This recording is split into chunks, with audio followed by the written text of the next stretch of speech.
But what if we want dead?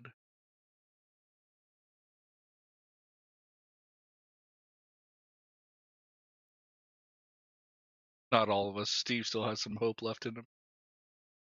Huh?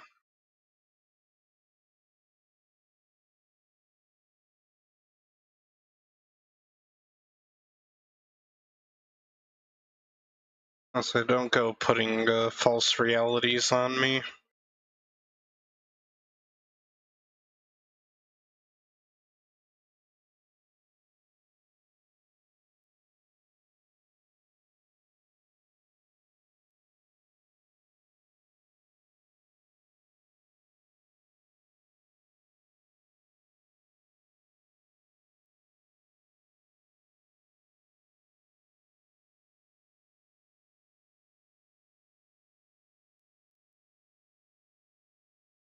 Yes.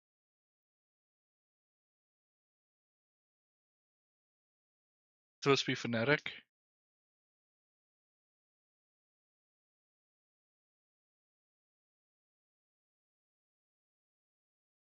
Really?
More pants.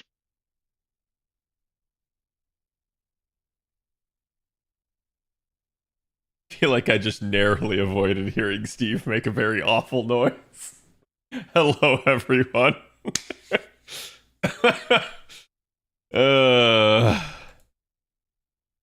Hope you guys are doing good today. I am slowly recovering. The weekend definitely helped, but I'm actually still pretty tired and sore today. It's almost like my body went through the ringer. It's still just not out of the woodwork yet.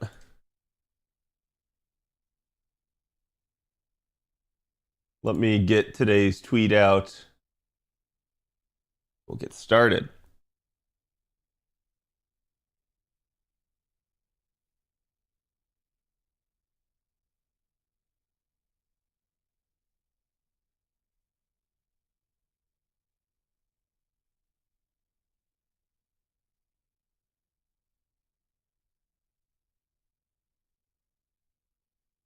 Wait, what?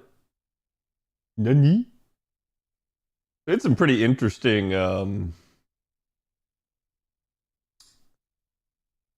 Pretty interesting news come out today in terms of like Embracer Group is going to be splitting into 3 different companies, which is kind of wild because it's like I'm not sure how the heck, whatever they had going on is going to be better by splitting into 3 different ones.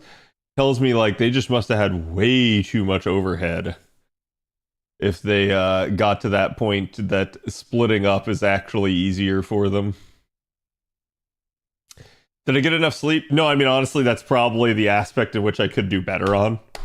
I did get sleep, which was like just even getting like more than the like shit amount that I had been getting during the week helped out a ton. So like, I don't feel completely run down, but I do feel like I'm still just in this like recovery mode.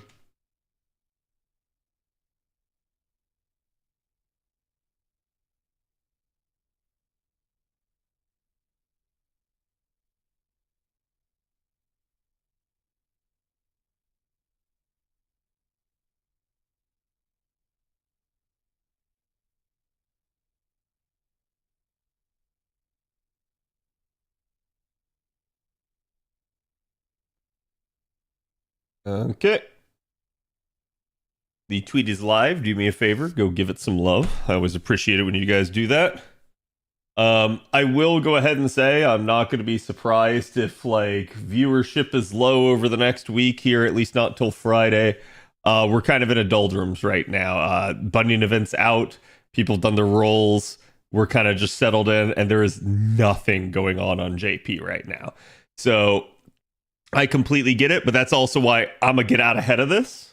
I'm literally gonna use the downtime productively with you guys today. We're gonna try to get to Battletech at the end of stream. If I get to it, I get to it. If I don't, I don't. But I have something else I must do in the interim.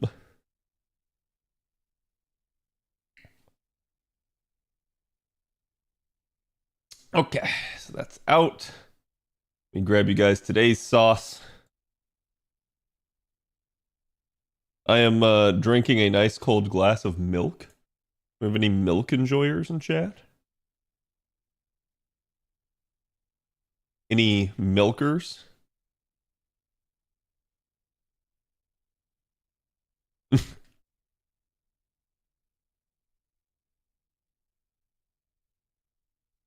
Ooh, I'm going to answer that right here, Christian. And hello, everybody. Okay, let's get this party started.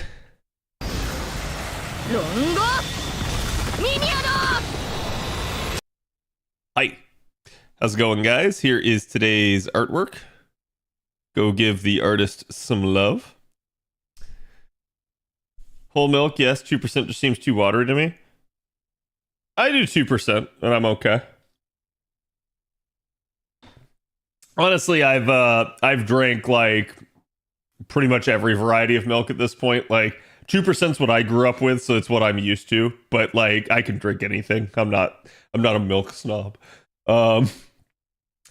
Wait, Battletech. Yes, Battletech. Battletech is, if you guys are unfamiliar with it, so it's based off the tabletop game Battletech, but it's a turn-based mech like battler / strategy game.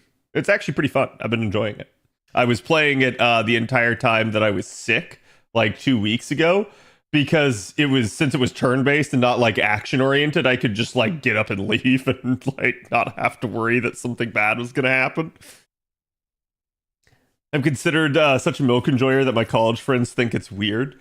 I think it's actually like somewhat healthy, as long as it's not like clogging your arteries and you're having like way too much fattiness in your diet. I think you're okay, right? Like, I think at the end of the day, milk is a good thing, and again, it's good. It has calcium. It helps your bones.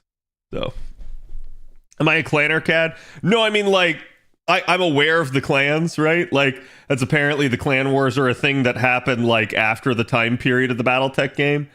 But I don't really have any other knowledge of it other than that. This is my first foray into the Battletech universe, so. But I've been enjoying it. It's been pretty good. I was actually surprised because when Battletech first came out, I heard a lot of negative things about the game.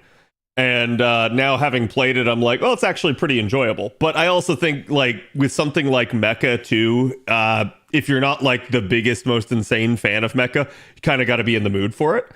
And that's where I'm at right now, is I'm kind of just in the mood for some Mecha stuff. So that's what I've been doing. I already told you guys we also have MechWarrior 5 as well on the docket for after that. But I'm going to try to keep kind of working in some mech games for you guys. Even if it's not like taking up the entire week and stuff like that. But yeah, so let me actually get into the event and spend my AP. Obviously, it's 40 AP and a dream. There's not a lot going on, like I already said. Just kind of expect that at this point, that it's not like gonna be the end of the world for people to like kind of laze about in this event. But also at the same time, if you wish to actually farm it, it is somewhat of a mini lotto event. I haven't really seen or heard from too many of you if you're actually farming it. If you are, that'd be interesting, and I'd be curious to hear. But yeah, like I said, I'm pretty chill at this point. I'm more focused on doing FP. And yeah, we're gonna have the Konosuba live stream,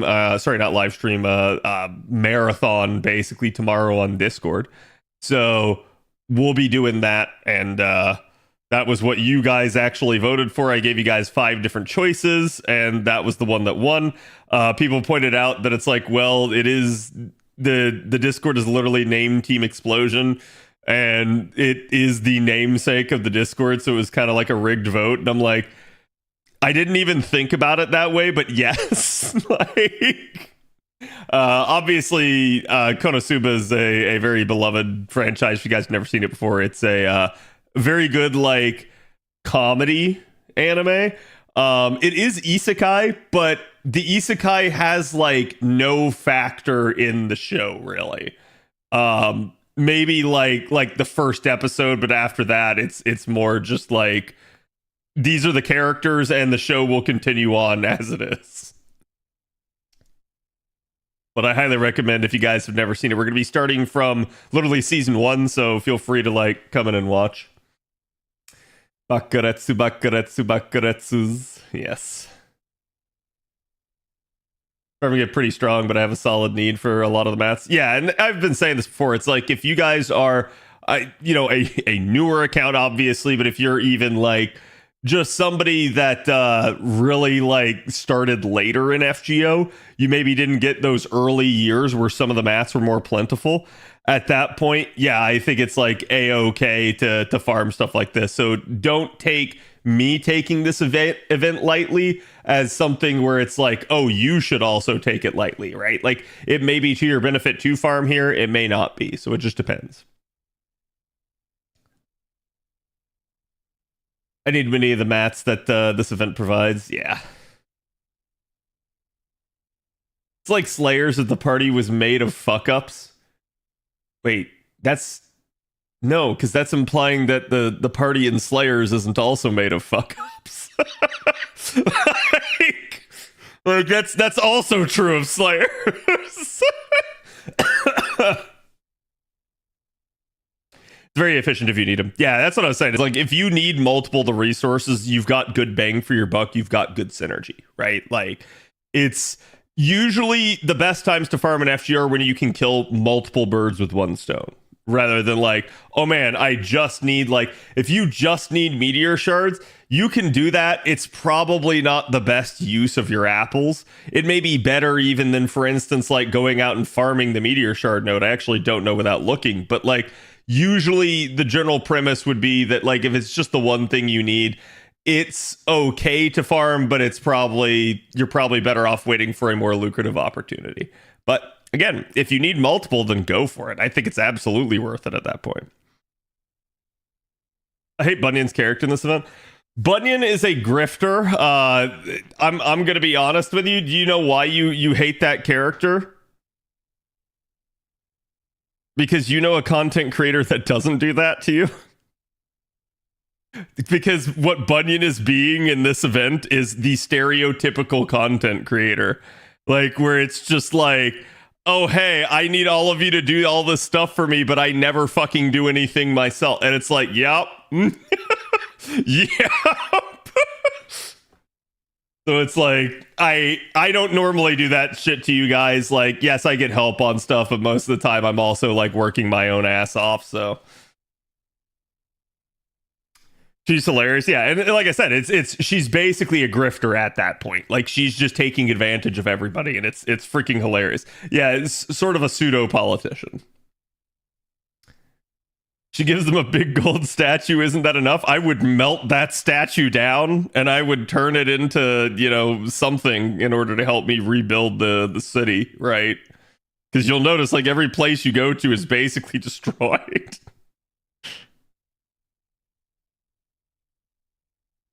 I come back home to play my gotcha games for escapism. Oh, you want to escape? So what you're saying then is Bunyan being a different type of content creator than me means that it is still escapism, and so thus you're happy with her.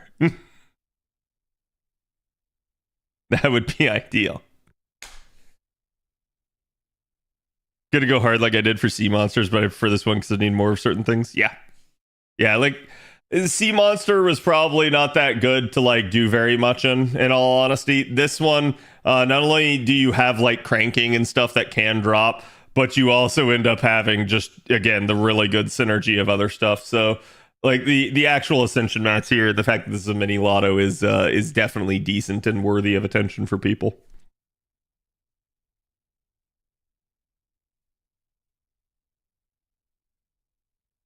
Oh, but in the event in one day, I know.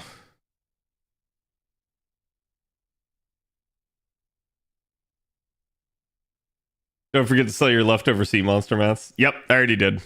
You can exchange, I think it's like the cones for QP. And then like I actually went back because of our discussion that we had on stream the other day, and I went and bought at least a couple of the foes. Because I went like, shit, I'm gonna run out. So I was like, I may as well at least get the ones that I can.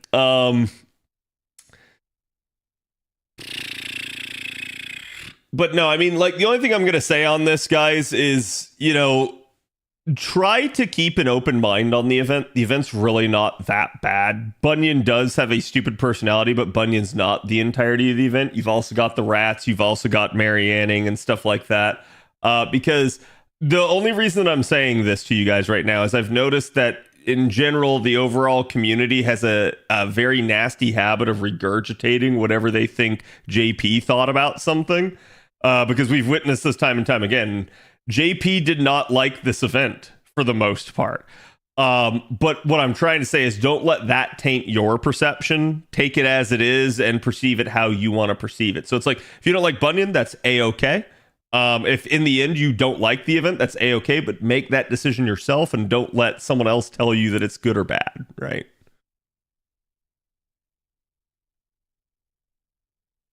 It has been for the purpose of the plot, which I can understand. Yeah, I agree with that. Bunyan is very purposefully written that way.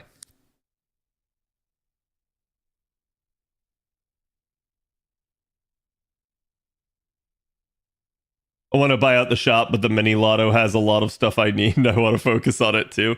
I mean, honestly, if you're focused on getting as much as you can out of the mini lotto, you'll probably auto-complete the shop, especially if you do end up popping apples.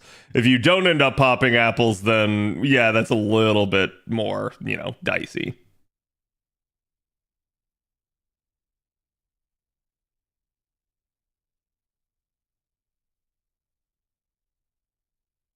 Yeah, I think it's the first thing you said there, not even the toxic work culture thing. I think it's just straight up a lot of people were disappointed because if you guys remember back when this was announced on JP, prior to that point, they teased a collab with Arcade, but the collab was like literally just FGO collaborating with Arcade and not the other way around. So essentially, Arcade got some nice stuff in the process, but it was much ado about nothing, and we ended up with people being upset because they wanted the Arcade units and they wanted the Arcade collab. So a lot of people were like, what the fuck? And I kind of understand that, right? It's the same way, like, if you actually look back at Grail Live, a lot of people were upset over that one because of a lot of the stalling that they did and the fact that it wasn't the Tsukihime collab. And you look, chat, and still years later, you still don't have a Tsukihime collab, right? So it's like, at the end of the day, I'm going to say most of the people that were getting upset over that were kind of being unreasonable, just from the simple standpoint of it was clearly not in the devs' plans. And it was at that point, even then, they acknowledged it and said, yes, we didn't plan on it, but who knows, maybe in the future, right? Like, so... I can see why, right? Because one, the remake of Tsukihime still isn't over. They're still doing it to this day. And two, I can easily see how they would maybe not necessarily want to like immediately come out collab and maybe like end up spoiling something from it. So I kind of get it. You even look at something like MiHoYo, and MiHoYo basically came out like last year. So it's now been out for a good chunk of a year at this point, and now we're getting the collab. So I think it's like, yeah, I could see that, and I wouldn't be at all surprised to see them go back on the other end. And the flip side to this is they absolutely could have still done it, but I don't think it was good, right? Like, and the example that I'm going to give here is Samurai Remnant. They absolutely did a collab within Samurai Remnant within about three months there, and I don't think that was a smart choice of them. I think it's nice that we got the Samurai Remnant collab, but they easily could have actually just delayed that until a later point. And in the reality, the problem that I have with the Samurai Remnant collab is it like basically spoiled everything from the game. So functionally, if you ended up going through and playing the Samurai Remnant collab, you kind of don't need to have bought or purchased Samurai Remnant. So in a weird way, I think they undermined themselves. Certainly it's to like, you know, strum a pipe and stuff, but I think people that were on the fence, probably you kind of validated them still being on that fence when you did that. So I think it's better for them to wait and say like, hey, by the way, now here's a collab, because it will also then get people to go like, oh shit, yeah, that's a thing. And it's kind of reminding them and getting them to go back and get it. Kind of like how you see right now going on with the Fallout show and a shit ton of people buying the Fallout games and suddenly playing Fallout. You can kind of revive something with an additional like source of media. So I think if they actually waited on Samurai Remnant, it would have been better for them in the long run, but we won't really ever know because they just went ahead and did it. So it's like, you'll never know whether or not that would have been better, and it's probably just me hypothesizing at this point. When using the rats here, was Skadoodle be better bond-wise? You're correct. You're also implying that I thought about it. So this was actually the comp that I was using the prior run. I probably should have been using Daikokuten there, but I just literally haven't changed my comp, and I just changed the Cs in it because I was lazy. It's chat, usually on the weekends I'm lazy because, well, I'm at work and stuff, I can actually like tweak things and move it around, but you know, even then I went into work today with my AP fully spent down, didn't have to do anything, so it was nice. Promoting the DLC, yeah, in all honesty, that would have been better, right? Like, you could have actually said like, hey, now look, you know, we've got this new DLC coming out here. Now here's the collab. And it would have gotten people to get in and try it out and maybe buy all the DLCs. So imagine the Tsukihime collab is being stalled until the remaster is released. Well, yeah, that's my point too, right? Like I never thought we were getting a Tsukihime collab, and yet there were people in the community that always assumed that we would get it. And I'm like, I understand people wanted it. I'm not going to fault people for wanting it. I understand they're excited for it. But like, I at least felt like that was a pretty unreasonable request. And largely to the same degree, it's like I saw someone comment on Twitter today that like, oh man, it would have just been so much smarter had Microsoft forced Obsidian, sorry, I almost said Oblivion, forced Obsidian to make the like next Fallout game, since there's not another Fallout game planned for a while. And I'm like, well, that's not how game design works, and Obsidian is currently busy making another game. So it's like, a lot of the times people are just unaware of kind of the goings on behind the scenes and how things actually work. They don't ever really stop and think about the things that they're saying and whether or not they actually hold any merit. And I think that's kind of what I see with stuff like that, is like, oh, well, it should have been the Tsukihime collab. And I'm like, I don't think that's necessarily understanding what's going on. I think that's missing the forest for the trees type deal. You can't force them. Yeah, that exactly, right. Hello, Tommy.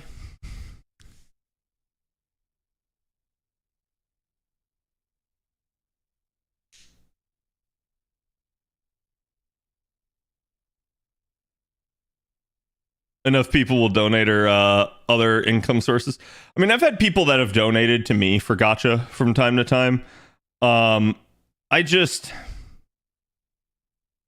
I never ask for it, and I never like solicit it if people want to. I like a lot of the times. I'm sure people probably think I'm baiting when I do this, but I'll get people that'll be like, "No, Cad, don't stop rolling. Keep rolling more."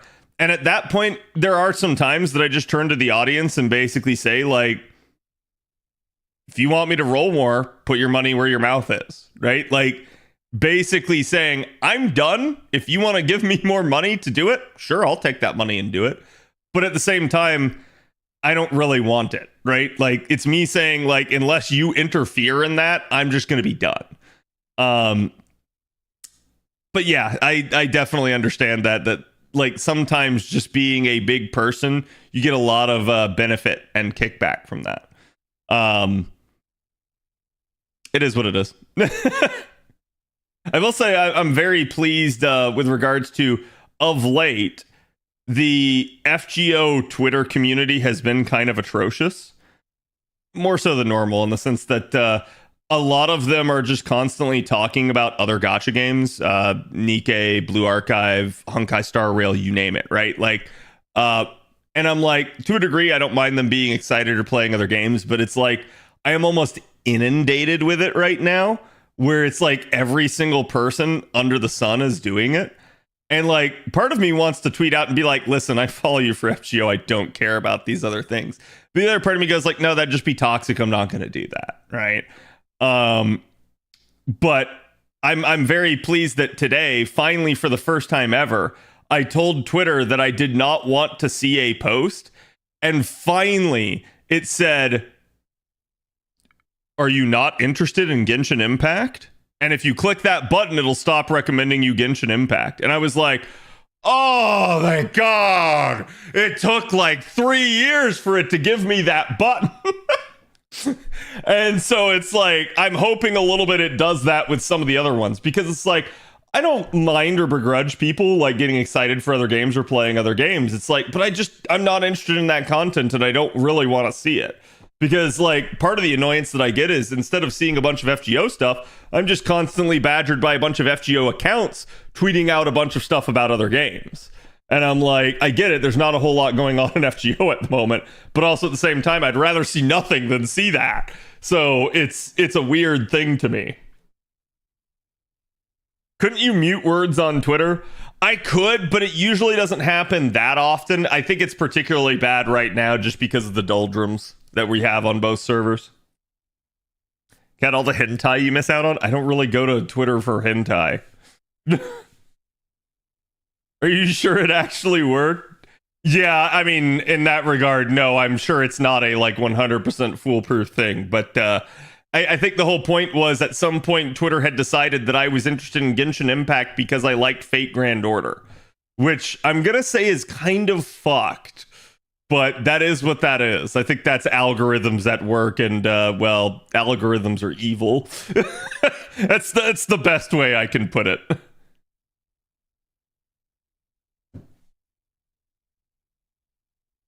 But yeah, I don't really think it was a big issue overall. We just started an event. Why would it be dead? Because it's a 3-week event. I'm not even kidding. Like, it's a 3-week event. Everything's pretty much 40 AP. So it's very quick for people to spend their AP. It's very quick for people to like move on and go do another thing. And I think the at least popular consensus right now is that people are not the biggest fans of the story at the moment. Like I said, I'm not sure I agree with that. I think the story is okay, but I understand why people are getting at least pissed at, like, say, Bunyan. But yeah, I think a lot of it is that. I think a lot of it is people kind of just, anytime we have a long 3-week drag out event that's 40 AP, people basically just mentally check out. They're there for the first day or two, and then once they've settled into the pattern of how the event flows, they just and don't care. And right now, like I said, there's nothing going on JP. JP's in a holding pattern until Friday morning. We have the live stream for the MiHoYo collab.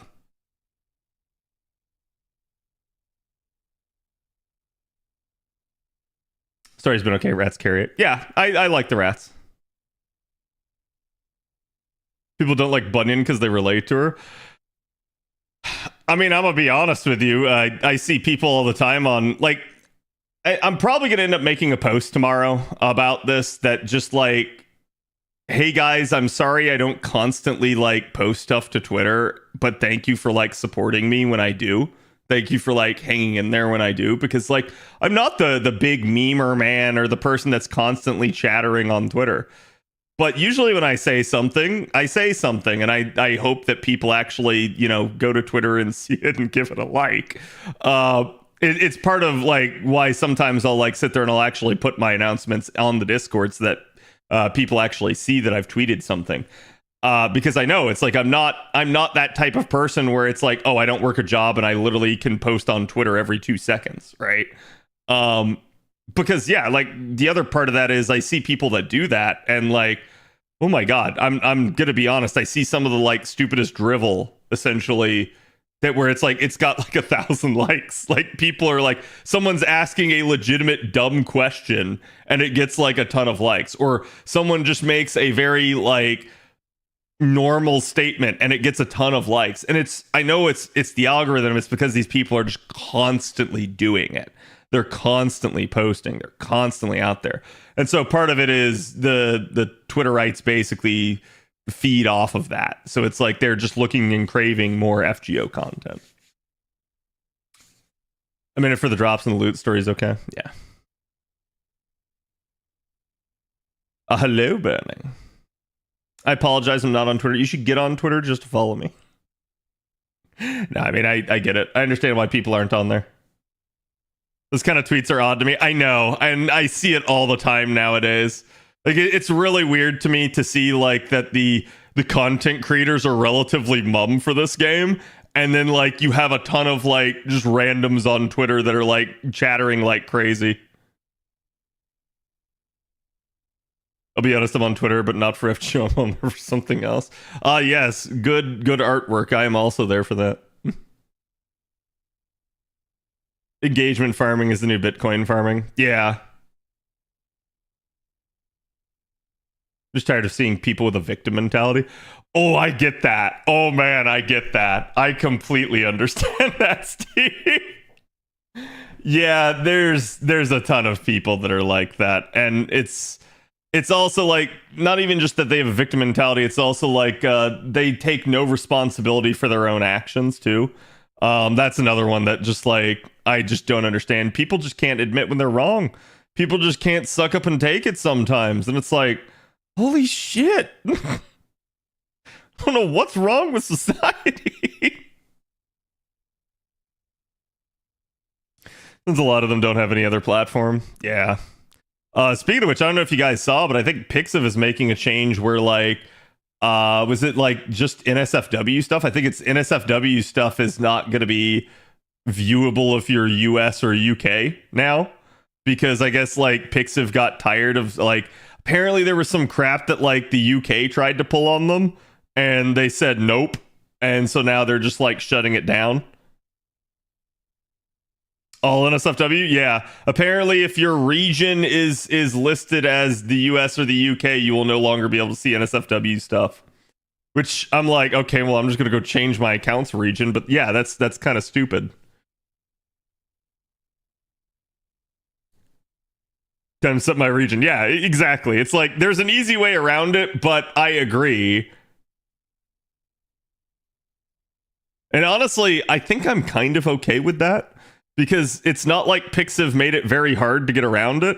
But then if you want to cry foul and be like, look at all this stuff on Pixiv, Pixiv can just look at your account and go, yeah, well, you're set to Japanese. You purposefully circumvented it and are seeing things that you didn't want to see. That's your own damn fault, right? So you're saying we should just take screenshots? I have no idea what I'm saying. I just found it interesting that Pixiv did that, because Pixiv's kind of been cracking down here for the past year or two now.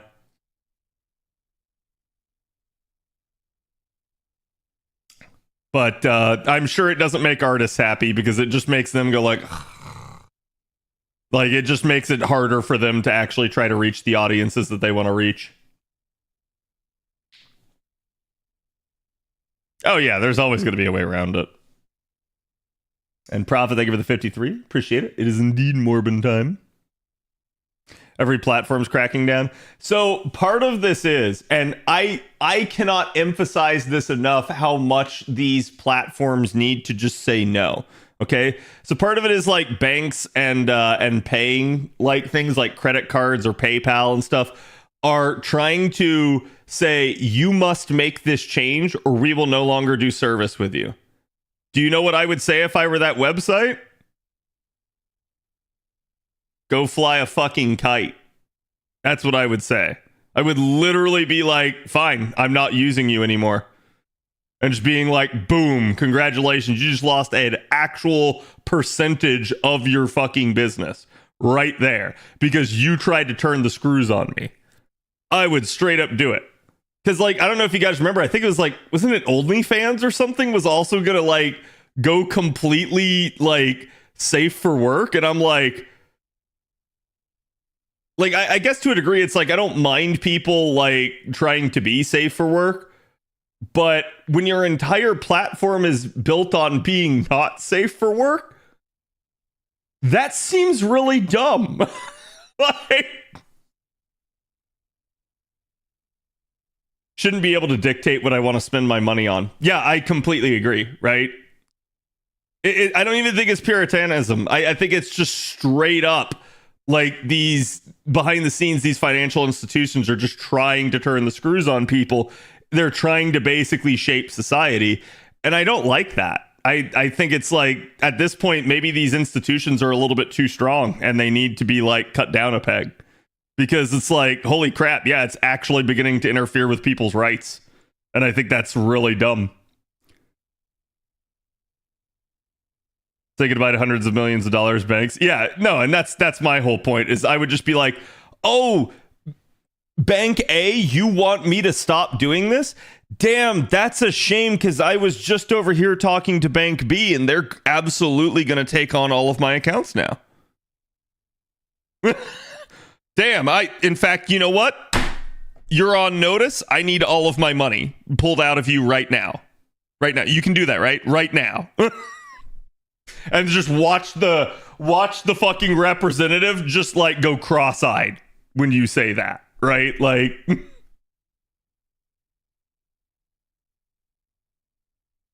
all they have to do is do their job and not interfere with my spendings. Yeah, pretty much.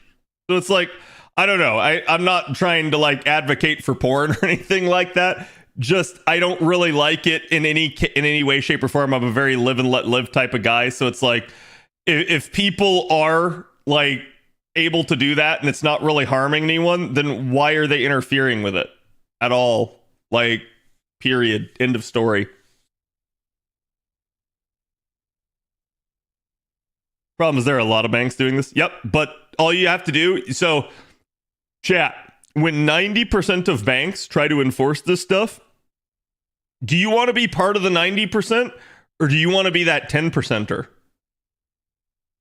I want to be the 10%er. 10%ers making bank because everyone's going to that guy. Like, to me, I would be like, oh, cool, you're enforcing that? Yeah, I'm not. And I would wave a big sign saying I'm not. And I'm surprised that I haven't seen a bank yet kind of doing that, right? Like being like, hey, did you get rejected from the other bank because they didn't like your business practices? Come over here. And like, I guess to a degree what I'm trying to say is, yeah, there's obviously some scummy business practices that banks should probably clamp down on. But we're talking like fraudulent and like, you know, like grifting and schemes and stuff like that. We're not talking like, oh, the bank just doesn't like the type of business you do. I think that's stupid, right?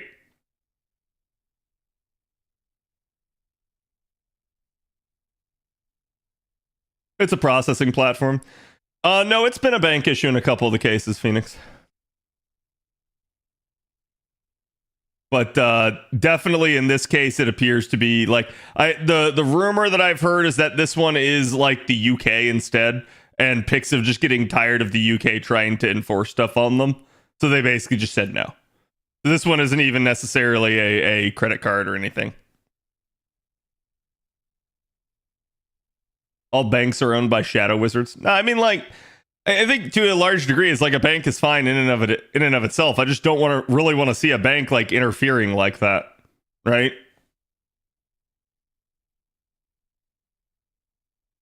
Yeah, that's not what I heard, Avalon. The thing that I see the artist circulating right now is apparently it has to do with Pixiv got in a pretty nasty spat with the UK over a bot attack that happened to them a couple months ago. And apparently in the process, people on the UK side of things and the legislator tried to essentially like ram it down their throat that Pixiv was circulating like, well, I'm just going to say CP and you'll know what I mean because I don't want to say it so that I don't get censored. But like that sort of crap, right? And in the process, like it was completely an attack originated in the UK. So the UK basically tried to bot them and frame them and then tried to use it as grounds to crack down on them. And then Pixiv said, nah, fuck that. We're done. So I don't blame them for that.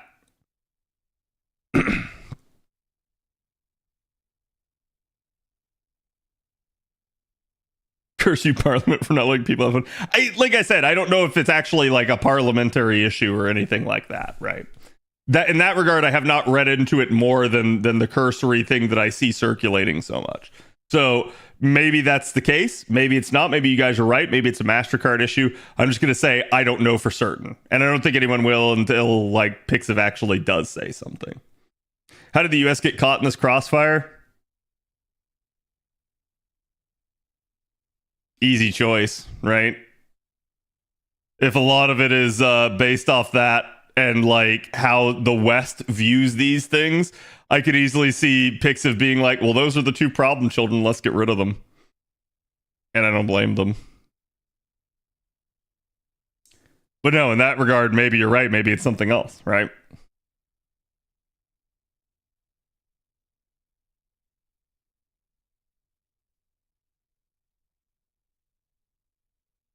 But regardless, I think it's a dumb thing. I don't think a country should have to ban an entire other country out of access when it doesn't really matter, right? In any case, it's not a good situation. Yeah.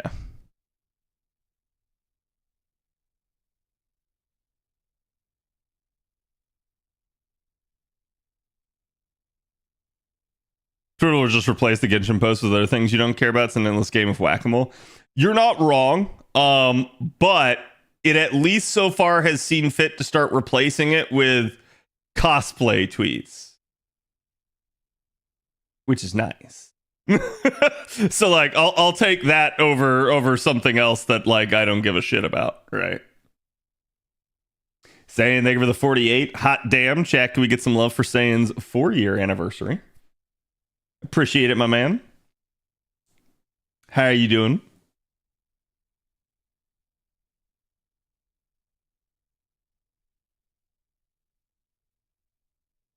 So you can't have the AI pics hidden? You can actually. There is now a filter to like basically say, hey, I don't want to see anything that's tagged as AI. The problem would be if someone doesn't tag something as AI if it is, but for the most part, everything that I've seen on Pixiv is tagged that way. I'm going to go ahead and make this statement, though, that I understand AI is the big boogeyman right now in art, but there are a ton of artists that are using AI as part of their drawing process nowadays. And in some cases, you would never really know. In other cases, it's much more obvious. But I think where it's more AI assisted rather than AI generated, I think that's where people probably aren't tagging it, and you're probably never going to be able to tell. But no, I mean, just the blatantly like spam AI generated artwork, yeah, you can absolutely filter that. AI is great for shit posting. Yes.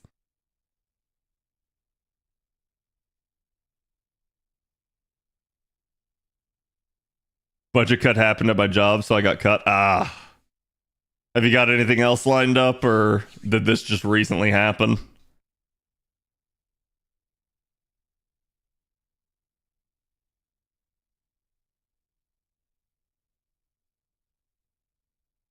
I saw that stuff about D4 bad AI songs. Oh, wait, is Diablo using like AI generated songs? That's nuts if that's the case. I do know recently. Okay, chat,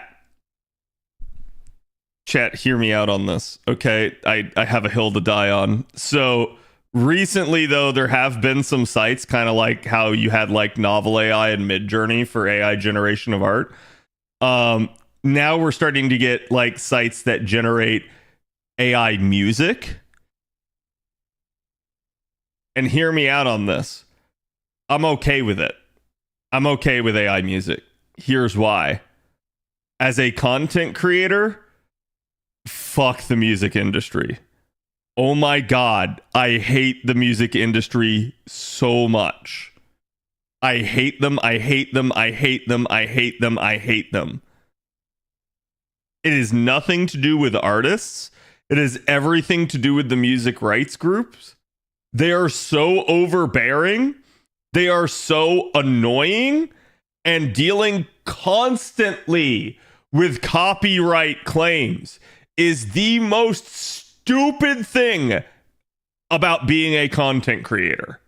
So I yearn for the day where I can just have a playlist of my own generated music and not have to give a shit about DMCA anymore. Like, and I'm dead serious on that. And I can't wait for the musician to tell me otherwise and be like, you're hurting the little man. And I'm going to be like, no, I'm not. I'm going to be like, I'm hurting the big boy. I'm hurting Sony Music Entertainment and what is it? Like, what's the other big one? God, is it Warner Brothers? I don't remember, but like there's two really big ones that basically control everything. And it's like, oh my God, yes. Universal, thank you. Yeah, it's like Sony and Universal are basically the two big ones. And it's so freaking annoying.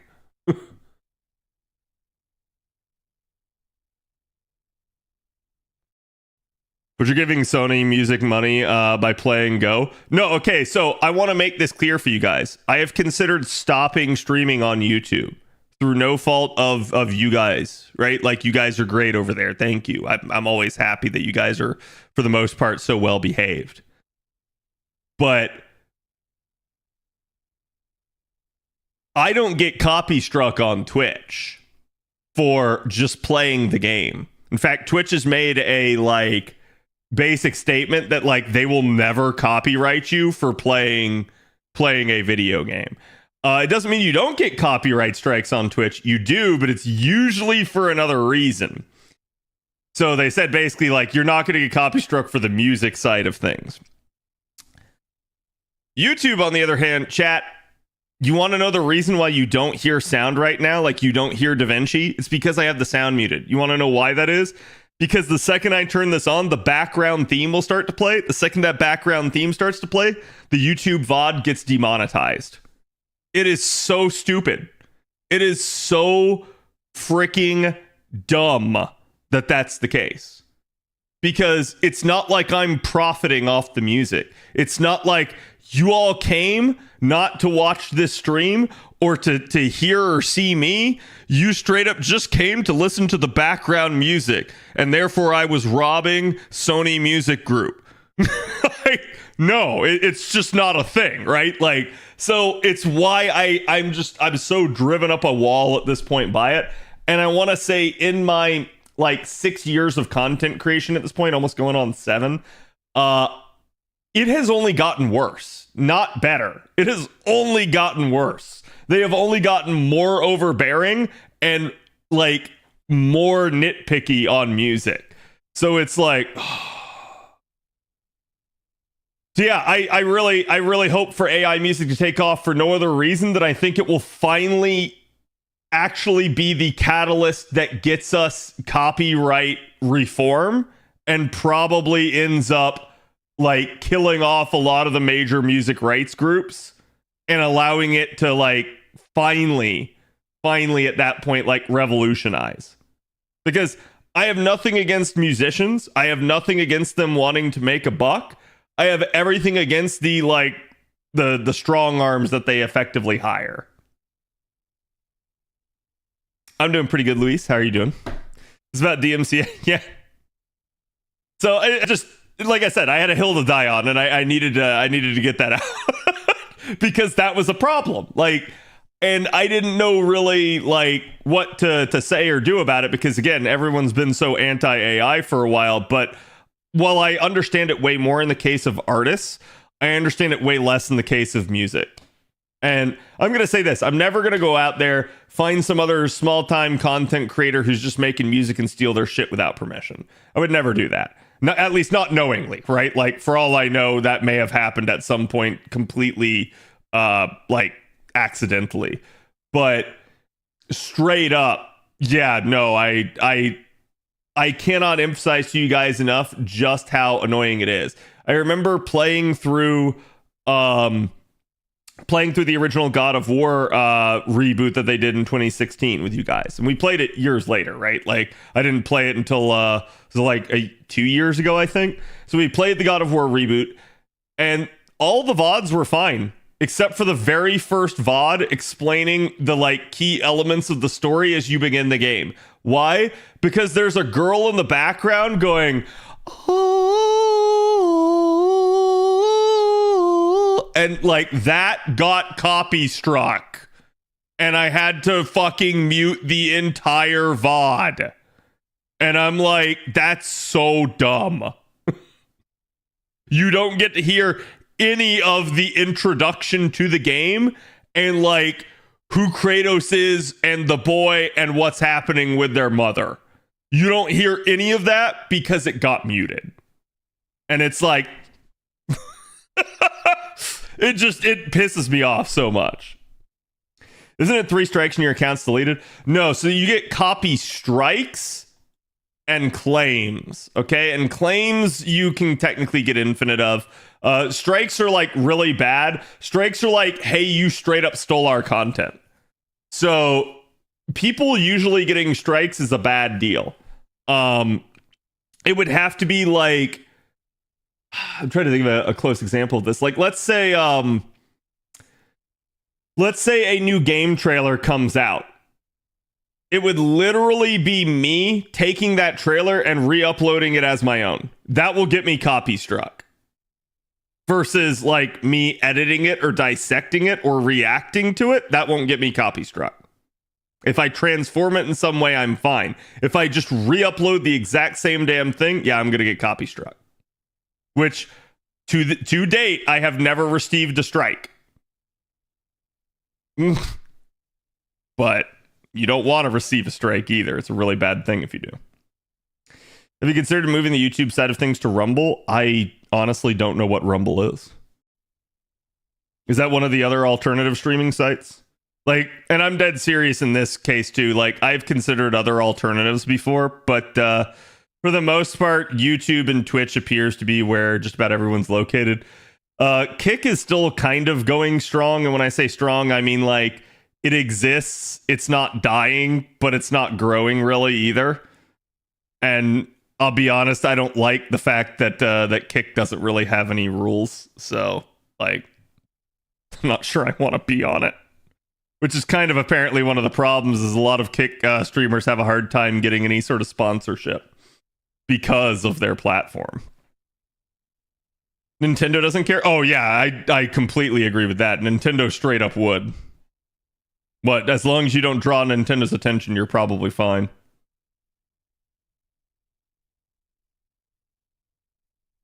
People were making AI songs to call Diablo bad. Oh, okay, that's actually funny. You can't strike for fair use situations, but then a retaliation can happen. Yeah, so this is a concept in DMCA that I really don't think is fully understood, and I think the problem actually exists on the platform side. So there's a concept in DMCA that says that you have the right to tell people to take stuff down. And if you issue a notice, the site must react to it within 24 hours. This is why every single DMCA response system on any website is automated. Straight up. Because you don't want to be caught afoul of that, because you can get major fines and penalties. You can even get shut down potentially if you're not responding to DMCA takedowns. So that's why the whole process is automated. The problem, though, is that results in abuse. And that means that people falsely claim this. Well, fun fact, if you falsely claim, you've actually committed perjury. And as you know, perjury is a felony. So it's not a good thing for you. But yeah, so the problem that I have is there is no harm or foul for a major corporation going, oops, tee-hee, I accidentally claimed your content. This has happened to me before. I have been falsely claimed. And there's no recourse. Whereas the reality is the actual lines in the law state that if a company is falsely claiming, they can actually be taken to court over it. And I think all it's going to take is for someone to get falsely claimed and take them to court. And at that point, they can get major fines and penalties themselves for essentially not doing their own due diligence. But I never hear about it happening the other way. If anything, usually the case is just dropped and they probably relinquish their claim on the content. And it's stupid. And that's assuming that you're going to court over a substantial amount of money at that point, because anything that's not a substantial amount of money, no one's going to court over it. So I think it's really dumb. I think if a lot of these platforms actually would fight back against some of that, you would actually see a lot more of these companies not carpet bombing DMCA claims. And I think that would help a ton. I've heard that YouTube has a problem with fake companies going after users and giving them strikes. Oh yeah, straight up. The YouTube system's easy to exploit, and I can tell you exactly how someone did it. So, for instance, this has happened to my stream a couple of times. So, if you guys remember a lot of my actual recorded and edited videos, a lot of times my editors will add DMCA free music to the songs. And the issue with DMCA free music is usually a musician goes out there, they create the music, and they say, this is DMCA free, I will not claim it. Okay? So it's free use. It's free for everybody. That's what content creators love, because that means we're not going to get in trouble for using it. The exploitation is, what happens is someone takes that free music and re-uploads it. Okay? They re-upload it, and then they stake copy claim on it. They say, I have copyright to this song. They then turn around, find every video that has used that DMCA free song, and they claim it. It's a false claim, straight up. They committed perjury right there. They do not have the rights to that song, but they claim they do. The worst part is, I have also seen this happen with actual unclaimable music. That is to say, old music that nobody has the rights to. I have had classical music get copy claimed on my channel. And I've tried to dispute it before and actually lost. How the fuck does someone own Beethoven? He's been dead for 300 years. 400 years, I think. Nobody owns that shit. And yet, straight up, I've got someone on there claiming, oh, well, this is my rendition of Beethoven. No, it fucking isn't. You don't own it. You didn't have the rights to it.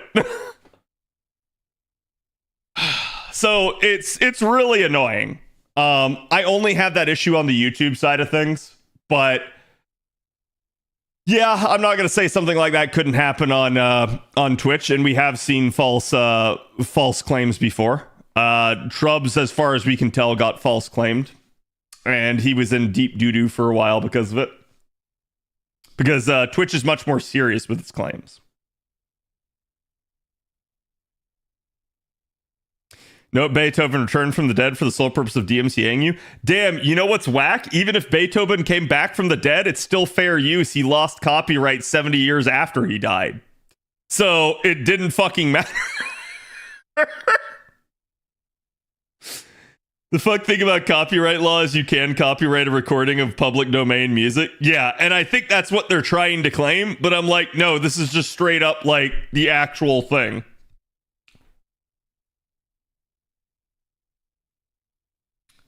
It happened to a YouTuber that I follow and they claimed the song wasn't theirs, and forced him to not post reaction videos anymore. It happened to a YouTuber that I follow and they claimed a song. Oh, they claimed a song that wasn't theirs. Yeah, that's fucking stupid. That should not happen. Or a person stole the video with the original author singing and everything. Yep. Also, it should be stated that covers are like fair use. And that's probably why the AI music thing is going to actually work in the end. Because it's technically going to fall under the cover rules. And I don't know how the hell they're ever going to be able to like prove otherwise. And at least with so the one that I saw was like Uvio, I think, is the most recent website. And I think there's is it Pseudo or something like that is the other one.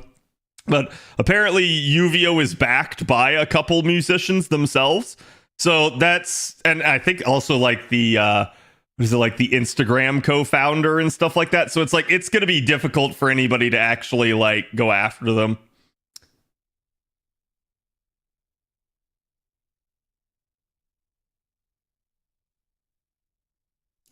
The right way for an artist to make copyright-free music is to make it conditional on crediting them and enforcing it when people don't. Yeah, and that is a thing. And I can also tell you in my inbox right now, I have a copy claim from a DMCA-free artist doing just that, and the artist is incorrect, and they are credited, including exactly how they wanted it to be. It's quite literally... Nowadays, Dia, they actually have a like automated bot that scrolls for them because they go out and hire them themselves. And it's probably like it's detecting an extra freaking like space bar in there. That's how stupid this shit is. I hate it. Should not be this thing. There's a non-zero chance that AI music makers can lose and corporations win again. Oh yeah, I'm not gonna say it's not possible. I'm just gonna say it's gonna be very difficult because it's pretty clear that they've actually like done their due diligence on this one. Hello, Peaceful. Some DJ got copy struck on his music a while back. I don't know about DJ, but I do know the lead guitarist for the band Dragon Force got copy struck on Twitch by his music rights group, despite the fact that he himself has the right to play the song. So, it's just very fucking funny in that regard. Insulation done. Ah, you're done eating. Nice. How did what flavor of cotton candy did you get, Ash? A similar situation to that, yeah. Just don't enjoy things. That's what it feels like. Okay, we're gonna get started recording here.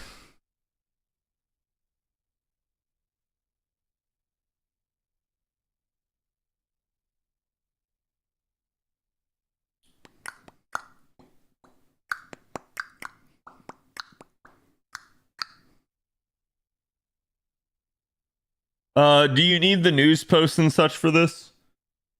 The news posts and such. No. Cotton candy? I've never eaten that before. Yeah. You've never eaten the cotton candy, Ash?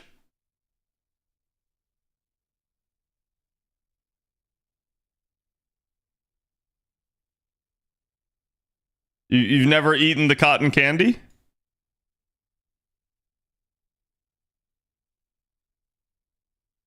You should give it a bite.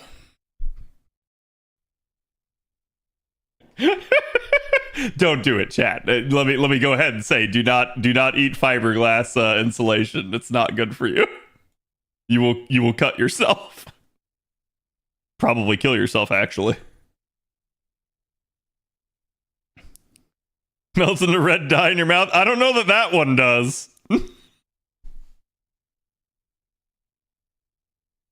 The warmth slab, yes.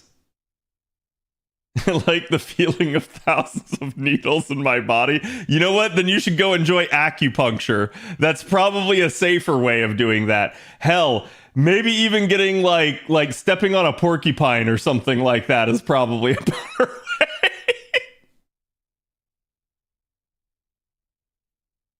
I was just curious if Ash had tried out the cotton candy.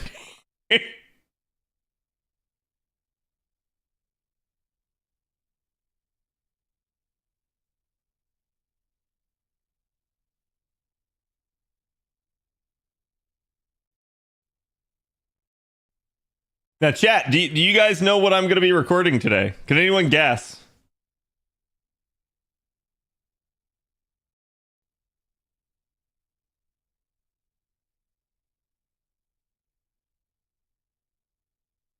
I could guess, but that's cheating. You could guess.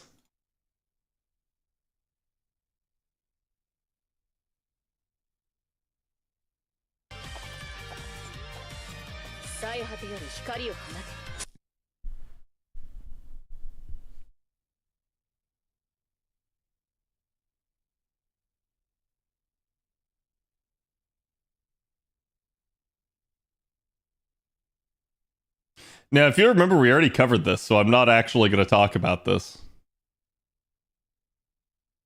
We're doing this today, chat.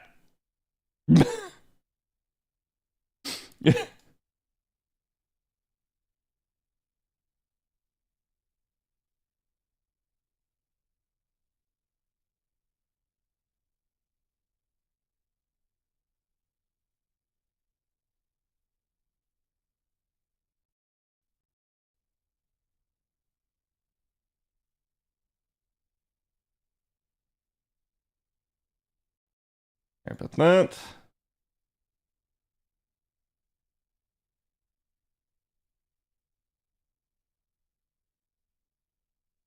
I don't like you right now, Steve. I don't know why you're DMing me these things.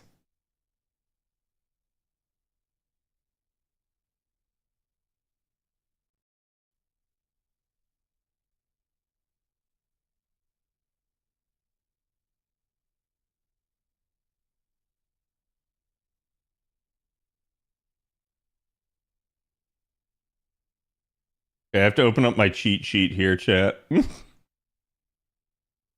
I have to open up my cheat sheet here. Hey, I totally need to think about which ones of these are story locked. Because I had not I can probably get like 95% of them right off the top of my head, but there's always going to be one or two where I'm like, that one's story locked.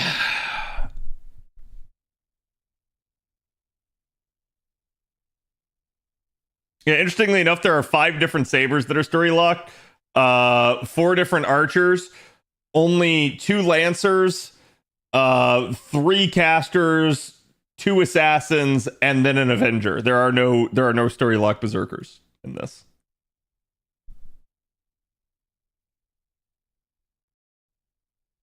All perma riders. Yep, that too. Okay, I'm just trying to think about is there a decent way to do this breakdown? Oh, I'm already on the right screen. Nani?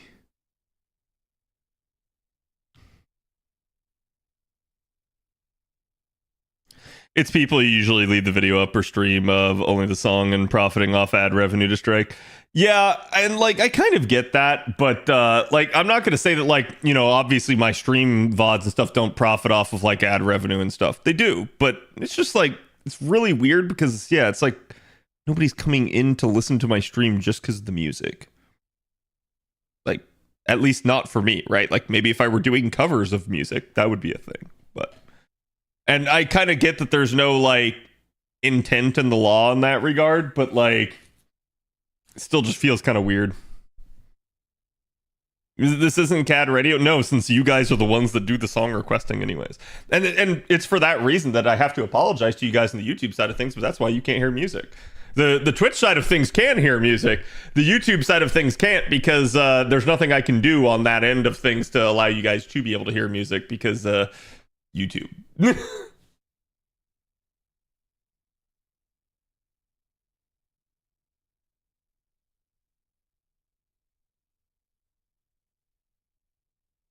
Yeah, anyways, we can try to answer some questions if I have some time at the end, but this is probably going to be a quicker analysis than normal here. Let me try to, oh my gentle Jesus.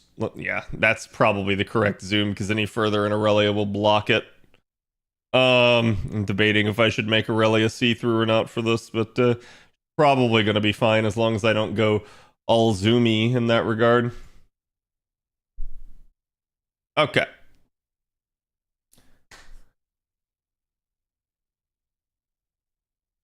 You know what, Avalon? Give me that news post. Give me that news post. Because we're probably... I probably am going to end up mentioning about it. I thought you were talking because of JP, and then I was like, oh no, I don't need it for something like that. I'm not covering that. And then I realized, no, I am covering that. Mr. Friend, Mr. Streamer friend said Herc is the only thing I ever need. Should I pick him? I mean, you can pick him if you want. Like, Herc's not a bad unit. It's just, I think a lot of people don't understand the Herc choice. Did they announce it or not? Perhaps. That is my answer to that, Burning. Also, chat, you should try these out. Nerds gummy clusters. I know it's backwards, I'm sorry. But actually really good.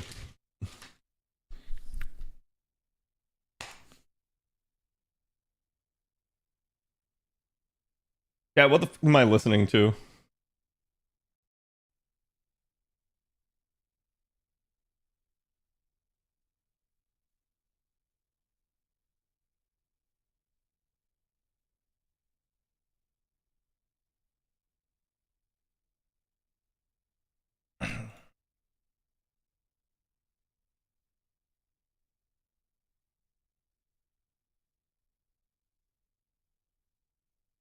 Now I realize what this is.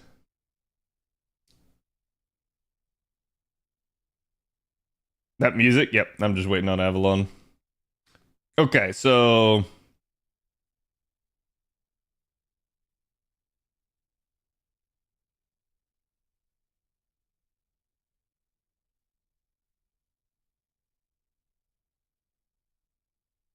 Eh!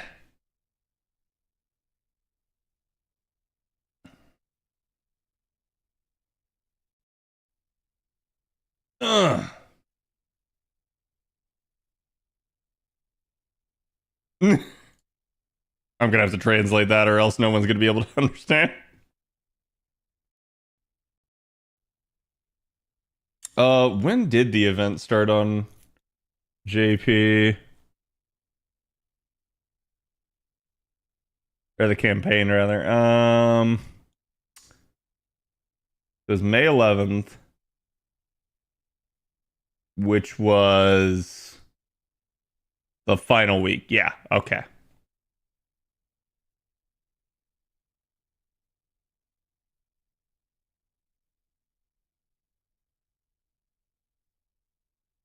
Chilean are not people, they're peppers. They're also a band.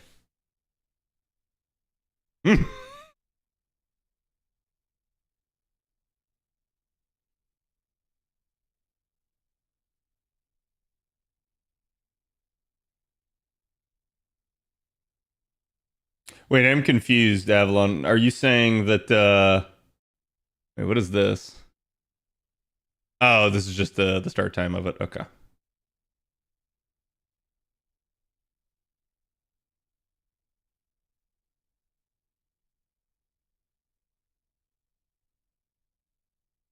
Yeah, that's fine. Okay. I just wanted to make sure that I had my ducks in a row before starting and sticking my foot in my mouth, because I don't want to stick my foot in my mouth.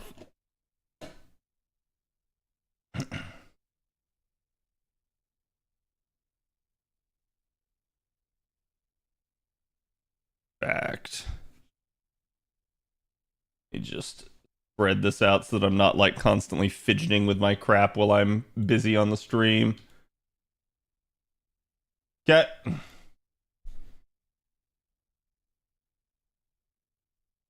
Hey guys, my name's Khadroth, and today we're going to be going over with you guys the 25 million downloads campaign. I've actually covered it for the most part in a prior video, basically talking about it for the Bunyan event, because we should be getting the 25 million downloads campaign during the Bunyan event. But this one's going to focus more on the 4-star ticket, because that's the thing I think a lot of people are going to have questions about and wondering kind of what to do on it. So I'm going to try to give you guys my 2 cents. It's going to be not nearly as in-depth as some of my other videos on the servant analysis and stuff like that, but I will try to give you a bit of a TLDR in each one and maybe kind of the strengths and weaknesses of each and why you might want to consider them. Now, we are probably going to actually be getting the download campaign sooner than later on NA. In fact, it may be happening as soon as Friday, if you will. Because if you guys can look, we do have an announced maintenance for the 26th. Now, this is a little bit weird on our end because JP also had a similar maintenance. This is actually the Google translated version. Theirs happened on the 10th. And their download campaign actually started on the 11th, basically. So about 2 hours after the maintenance expired, they actually ended up getting the download campaign. So it's somewhat weird to see that we have an announcement for that because JP's wasn't until the 3rd week of their event. But we're already getting a maintenance notice here pretty much in the 2nd week of the event. So it does appear like we might be getting the download campaign sooner rather than later, so I thought I'd go ahead and get out ahead of this one and get you guys a 4-star ticket video. Again, this video should be posted in time for that, assuming that I can do it all in one take, so bear with me as I'm going to try. Now, like I said, I'm not going to go too much into the 25 million downloads aspect of this. I did talk about it in the prior video for the Bunyan event. If you want to see that, go check out the Bunyan Collab Event guide. But the basic principle here is you are going to get some game updates, and particularly the big one is going to be, this is where you're finally going to get the muchly talked about blue apple. So blue apples are going to be happening by way of bronze saplings. You're going to get those from completing story, and for anyone that's already completed story, you'll be giving them retroactively when this event goes live. So you will get a ton of bronze saplings for however much story you've done. These bronze saplings can be used to convert your AP that you already currently have filling your gauge into instead a blue apple. So it's sort of like banking your AP for a ability to use it later. It's actually really powerful in the right circumstances, as you can, basically use it to avoid letting your AP rot if you have to go to work or school or deal with some other real life concerns. But it's also something where you can say, hey, there's not a whole lot going on in FGO right now. Maybe there's no event, there's no half cost anything. And you just say, you know what, it's not really worth using my AP at the moment, so I'm going to go ahead and make a blue apple. Some people choose to do that and then basically save it for a much more lucrative time, aka, some sort of lottery or half cost event where they maybe want to farm a ton. So it's a very, very powerful tool, and that is going to be pretty much the biggest highlight of this. At least probably the most game impacting one for most people. We do obviously have some summoning campaigns and such, but the other major attraction here is going to be you are going to get your first 4-star ticket in a long time. In fact, I think on NA it has been, 2 years now since we've had one. It has definitely been a hot minute. And so I think a lot of people are going to be really looking forward to this. Now, general rules do apply. You can see you have to have cleared Fuyuki before the exchange deadline expires. So keep that in mind. If you're someone fresh to the game, you just have to get through that sort of introductory singularity. And certainly you're going to have a duration for how long you can receive the ticket. After that expires, no more tickets being given to you. And then you will have an exchange duration, but basically that's going to last 2 more extra days beyond the receiving duration. So keep in mind, though, there is another little bit of a tidbit here. While it's going to last 2 more days longer, it also starts 2 days after you receive the ticket. So for the first 2 days, you're going to have the ticket and be wondering, why can't I exchange for the 4-star yet? You're going to have to wait 2 days, just cool your jets, and you'll be perfectly fine. But I do always see a ton of people asking, why can't I exchange yet? And that's just usually why. I think it's both to allow you to get the ticket and sort of allow you time to think so that you don't make a knee-jerk reaction and just go for like the first thing that someone told you. So in that regard, a video like this is going to be really helpful to you. Like I said, I'm going to try to go through all of it. Now, there's a couple of sort of ideas that we can look at. And just to be clear here, while this is the 25 million downloads campaign for JP, for NA, it's going to be the 20 million downloads campaign. We were technically already supposed to have the 20 million downloads campaign, but essentially NA rebranded a couple of the campaigns that should have been it. So they've managed to punt it off since we had the 19 million back last year, and now we are finally going to get the 20 million. So I think they wanted this one to be a big one, and you can kind of see it does line up fairly nicely. But again, we usually have a little bit of logic for how we pick a 4-star from the SR ticket. Now, depending on your account, this can vary, so I'm just going to try to give it to you straight. If you're a newer account, you usually want to go with the thing that will help you the most. That is to say, whatever plugs the biggest hole in your account, or perhaps the thing that you know is actually going to be a much needed unit, even if it's not necessarily a niche that you so need that much. So let's say, for instance, you have a good AoE caster, but you go, man, I just really want someone like Nitocris who can charge to full and death proc. That might be a decent option to pick. So that's school of thought number 1. School of thought number 2 is, hey, maybe I've already been playing a long time. Maybe I already have these units for the most part. So what do I pick from there? Maybe there's only a couple I don't have. Well, the logic would go, maybe go after the one that you want the most and have been desiring and had your eye on the most, or maybe go after something that is more difficult to obtain additional copies of. Particularly as we are in an era where there is still no coin fix 2 years later at this point on JP. Who knows, maybe this year they actually deal with that, but I wouldn't hold my breath for right now. The point being, at that point, choosing someone that is maybe story locked is going to be a smarter choice because it's going to be more difficult for you to actually secure additional copies of this unit. That is to say, your permanent units can always spook you in any of your roles, but the story locked units usually have to be on right up in a banner, unless you're actually rolling the story banner, but I don't need to get too deep into the specifics of what constitutes a story locked and how rare they are. Just understand that story locks usually are difficult to get your hands on, and as a result, it's kind of going to be why a lot of people end up going after them. So, in that regard, picking something that is rare or, desired can be a thing. And the last school of thought is more on that desire side of thing. And it's just literally don't care about anything else and just pick the thing that you love the most because you just really want that unit. More than anything else, has nothing to do with gameplay considerations or anything like that. So, in that regard, I can't help you with that. That's just going to be a pick your favorite choice and go with it. But I'm going to try to give you guys the gameplay aspects and maybe things that you might not be considering about these units. But other than that, that's kind of all I can do. So let's go ahead and start out right here at the beginning. So as you guys can see, I'm going to go ahead and switch over to this tab so that I don't constantly have it going back and forth and zooming in on me. But essentially, you're going to start out here with the sabers, and we actually end up having quite a bit. There's 14 different sabers here on the outset, basically. And that's going to mean that you have a lot of choices for this particular class. In that school of thought, then, we have at least several options to go with, and several that are standoutish.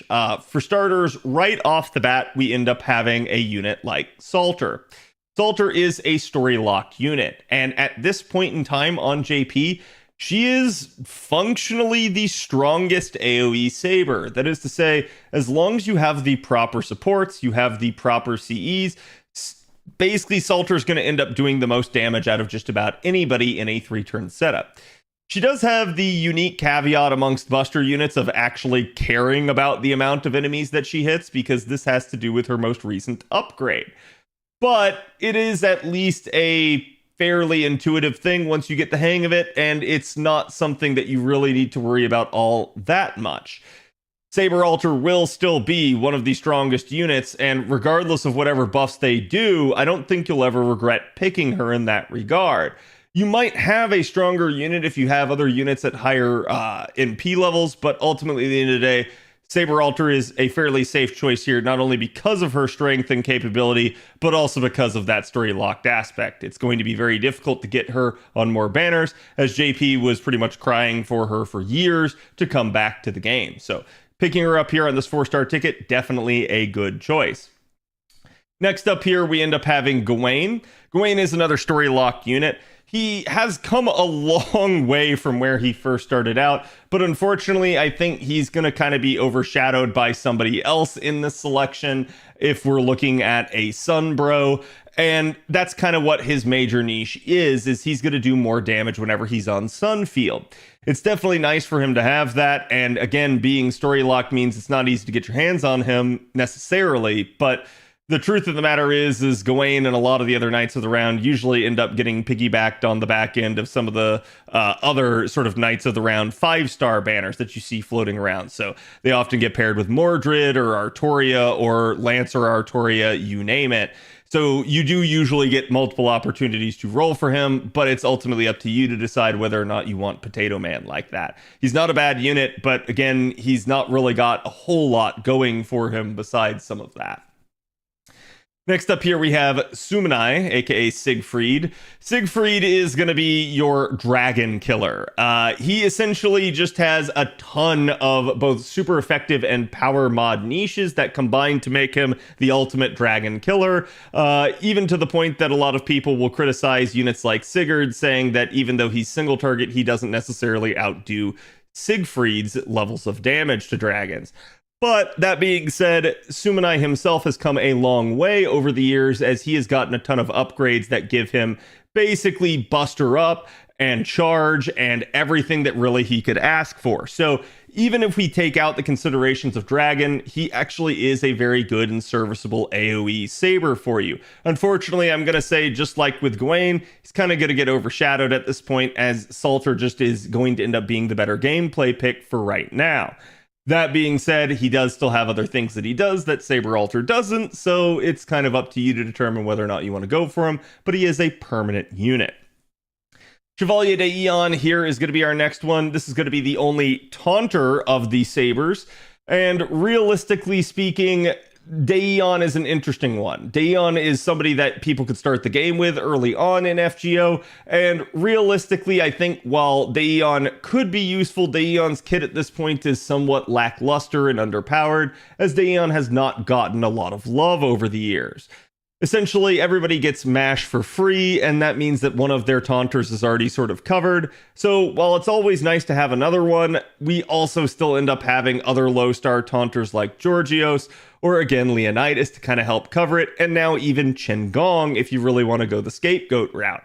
So there are certainly a ton of options, kind of making Chevalier de Eon not really a recommendation for me. Next up here, we're going to end up having basically Suzuka Gozen, and Suzuka is going to end up being in a decent spot at this point. She's gotten a lot of love as well. She's gotten a couple of upgrades. She's not going to be dealing that sort of best-in-class damage like Salter does, but she is another AoE buster unit, so going with her might not be the worst thing in the world, especially if you just really like her Shrine Maiden-esque design or love her mannerisms.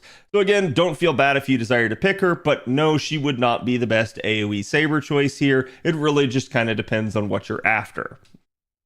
Next up here, we've got Diarmid, and Diarmid's got a fairly interesting kit. He is single target quick, and he does kind of suffer for that to a large degree. In that regard, he's going to kind of be an interesting choice out of all the other picks here, as he's really your only other single target quick option. So you can go for it if you want. I just don't necessarily recommend it because he is permanent, and ultimately, at the end of the day, there are some quirks to his kit that I feel like really do need to be buffed at this point in time, but we'll just have to wait and see whether or not the devs actually deal with it. Next up here, we've got Nero, aka Umu, and don't confuse this one with the Bride variant if you're unfamiliar with FGO at this point, but ultimately, at the end of the day, Nero has also come a long way. She's also gotten a ton of buffs. She herself is now in a much better state. She used to be very much the challenge unit and survivable unit with her thrice setting sun skill, her triple guts, if you will. And that allowed her to stay up and stay active and a lot of the time in long-term duration fights, especially because she also had Imperial privilege on top of that. But now over the years, she's gotten a lot of buffs that actually improve the consistency of her damage and give her charge. So I think Nero is still a very good recommendation as an AoE saber, at least in comparison to a unit like Salter. Salter's definitely going to do a ton more damage, but basically Nero is at least arts to Saber's buster, so depending on what you're looking at, you may find that you desire Saber Alter more, or maybe Nero more, and it's totally up to you to choose. Both of them are story-locked options here, so I think both of them could work. Next up on the list, we have Bageko, aka Barkhest, and Barkhest is going to be another one of those sort of knights of the round. She's also story locked, and literally basically the female version of Gawain up here. This is kind of why I said Gawain was probably going to get overshadowed, because, well, Barkhest has one big flaw in her kit.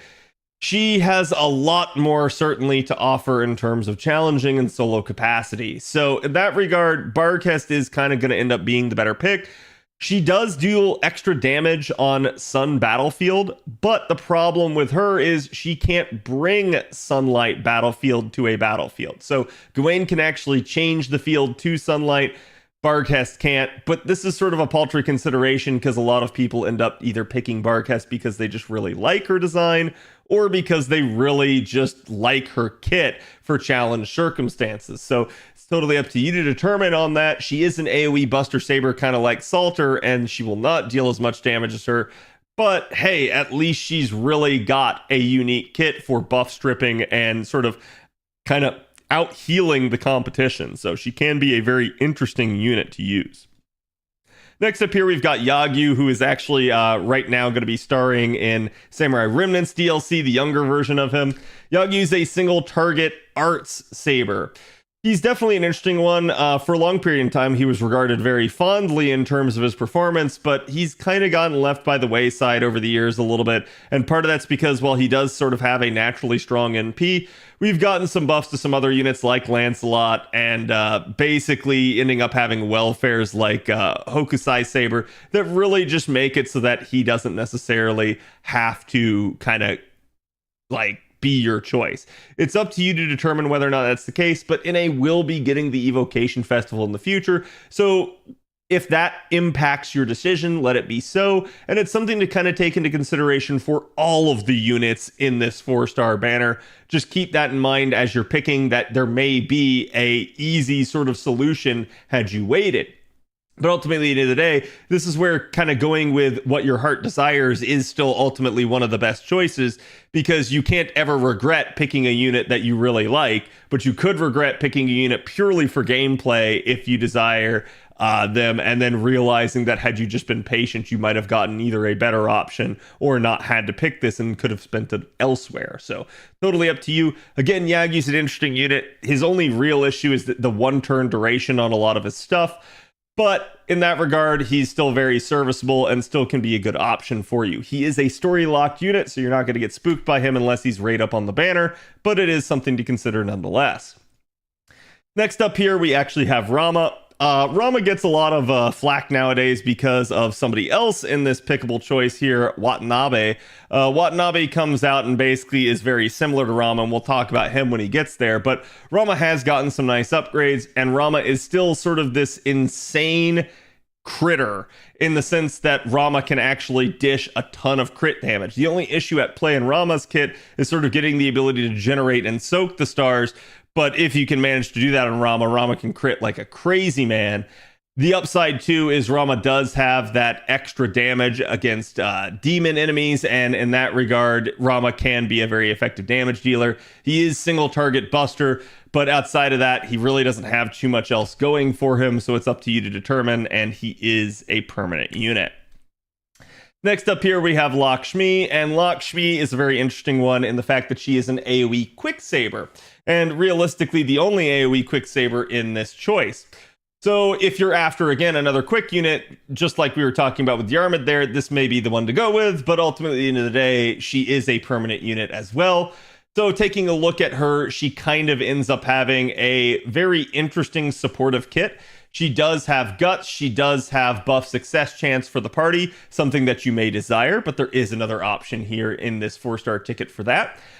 However, that being said, she is a fairly intuitive and straightforward unit. You just have to be careful and activate essentially her 3rd skill first so that you get the buff success chance. But if you do that, you will gain the benefit on all of her other skills that can be really, really nice.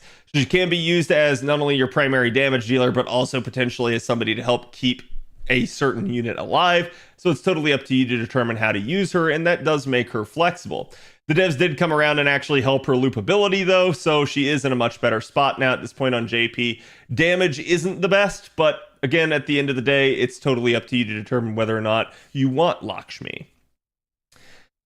Next up here, we've got Lancelot Saber. He is another single target Arts Saber, but unlike Yagyu, he is permanent, so you can get spooked by him.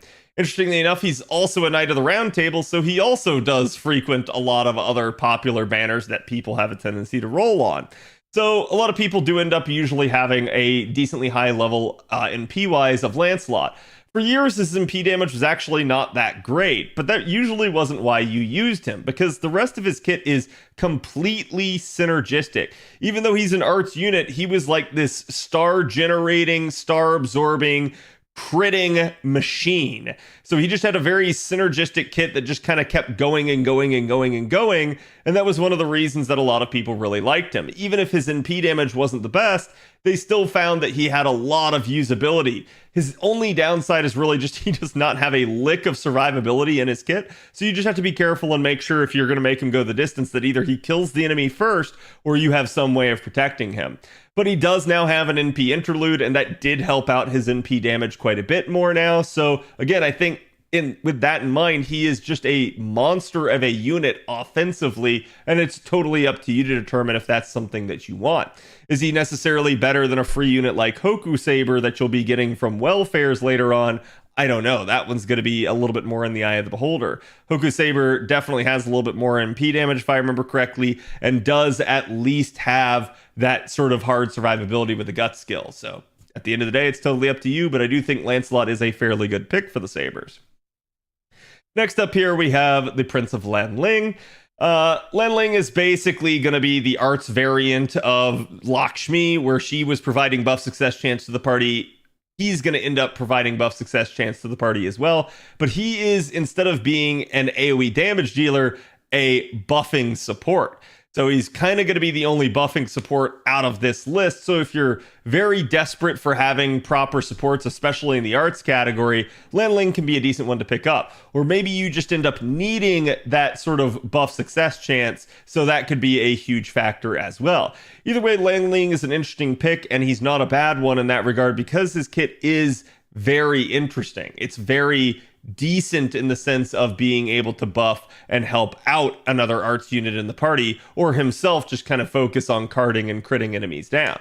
It's totally up to you to determine how to use him, but ultimately at the end of the day, I don't think this one's a bad pick either. He is a permanent unit though, so you don't necessarily have to pick him, and you may see that he actually joins your Chaldea at a later date anyways. Next up here, as our last Saber, we've got Watanabe. Now, Watanabe is, as I like to call him, bowl cut samurai. He is essentially the modern man's Rama, in the sense that Rama originally came out and was anti-demonic. Watanabe comes out and is both anti-demonic and anti-Oni, and Watanabe just kind of flat out of the gate did more NP damage. That's why they kind of came back and revisited Rama and gave Rama a buff to at least allow Rama to deal a little bit more demonic damage to kind of help him out. But ultimately, at the end of the day, Watanabe is still pretty serviceable and has a very well-rounded kit, does have a little bit of survivability in there, and is single target buster. Obviously, trying to get back to another MP is going to be a little bit more of an issue with Watanabe, but he is still a pretty decent single target option here for this, and probably my recommendation over Rama at the current point in time, just in the sense of overall usability. Still, he is a permanent unit, so you don't have to worry too much about that, as again, he could also end up spooking you. Now, from here on, we are on to the archers. And essentially, the archers are another interesting batch of picks here, as there are plenty of welfares floating around for archers at this point, but maybe you don't have them, maybe you're newer to the game, and you maybe are unsure who to pick. In that regard, there are some interesting options here, but I'm going to try to break them down as quickly as possible. So the first one up here is actually going to be Ashvataman, aka Hot Wheels. You'll hear a lot of people call him. Hot Wheels is a story-locked unit, and he is a buster single target archer, but he does have some interesting aspects to his kit. He is basically buster and quick oriented, and that has to do with his skills and kind of how they work. They're actually going to end up enhancing his crit damage and such, so it is a fairly interesting kit for carding. However, Hot Wheels also is a, as we like to call them, 1 HP memer. So what that means is that the less health he has, the more damage he's going to do.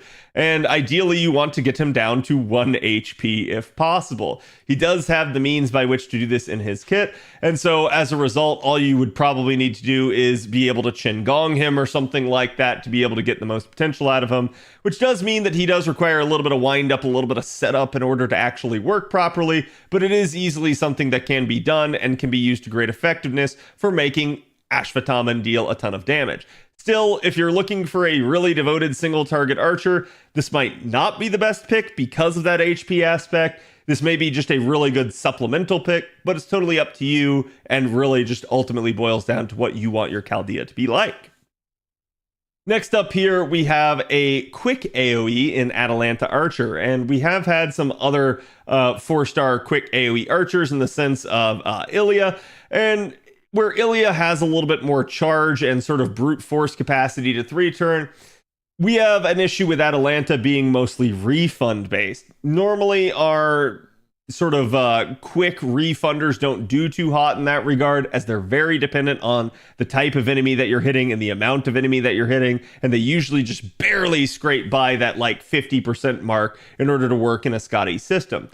Atalanta is somewhat of an exception. She's usually pretty good unless you're using her against berserkers. There she can really struggle, but usually she'll be perfectly fine for you against sabers as long as you're dealing with at least 3 of them, maybe even 2 if you have enough charge in the party. So she can work for you and can be a very usable AoE quick looper. Just keep in mind the fact that, again, you're going to need to pay attention to what type of enemy you're hitting and that you don't scuff because of it. She does generate a ton of stars, though. Again, it's very frequent to see something like upwards of 80 stars being generated in the party with her fully Scotty buffed and kind of looping right through. So you can definitely be assured that mopping up things that she maybe couldn't quite kill with the actual MP would be fairly easy because of all the crit damage being provided there. But still, at the end of the day, it's up to you to determine, and she is a permanent unit. Next up here, we have Emiya, the bone of his sword. And again, Emiya is very much a meme at this point in the FGO fandom for obvious reasons.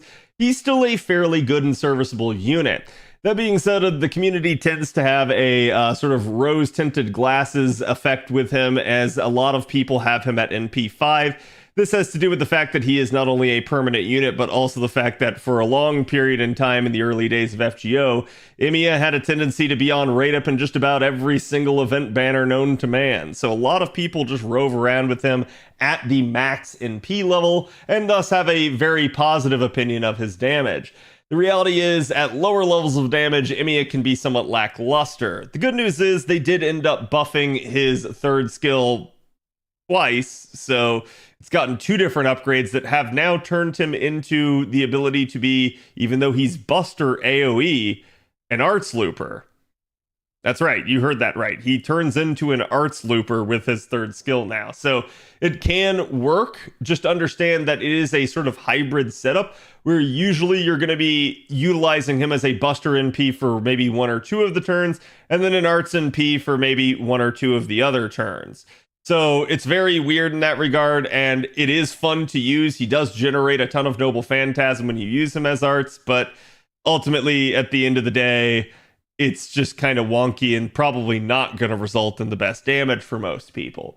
So it is an interesting proof of concept, and he is very usable in that sense, but Keep in mind, he's probably not going to be your best or most powerful AoE archer, and again, it ultimately boils down to what you're after. But if you're a fan of the original Fate Stay Night series, obviously getting Emiya is going to be a must for you, and so again, I recommend him in that regard, but don't feel like you have to pick him by any stretch of the imagination. He is a permanent unit, and he is very frequently on rate up.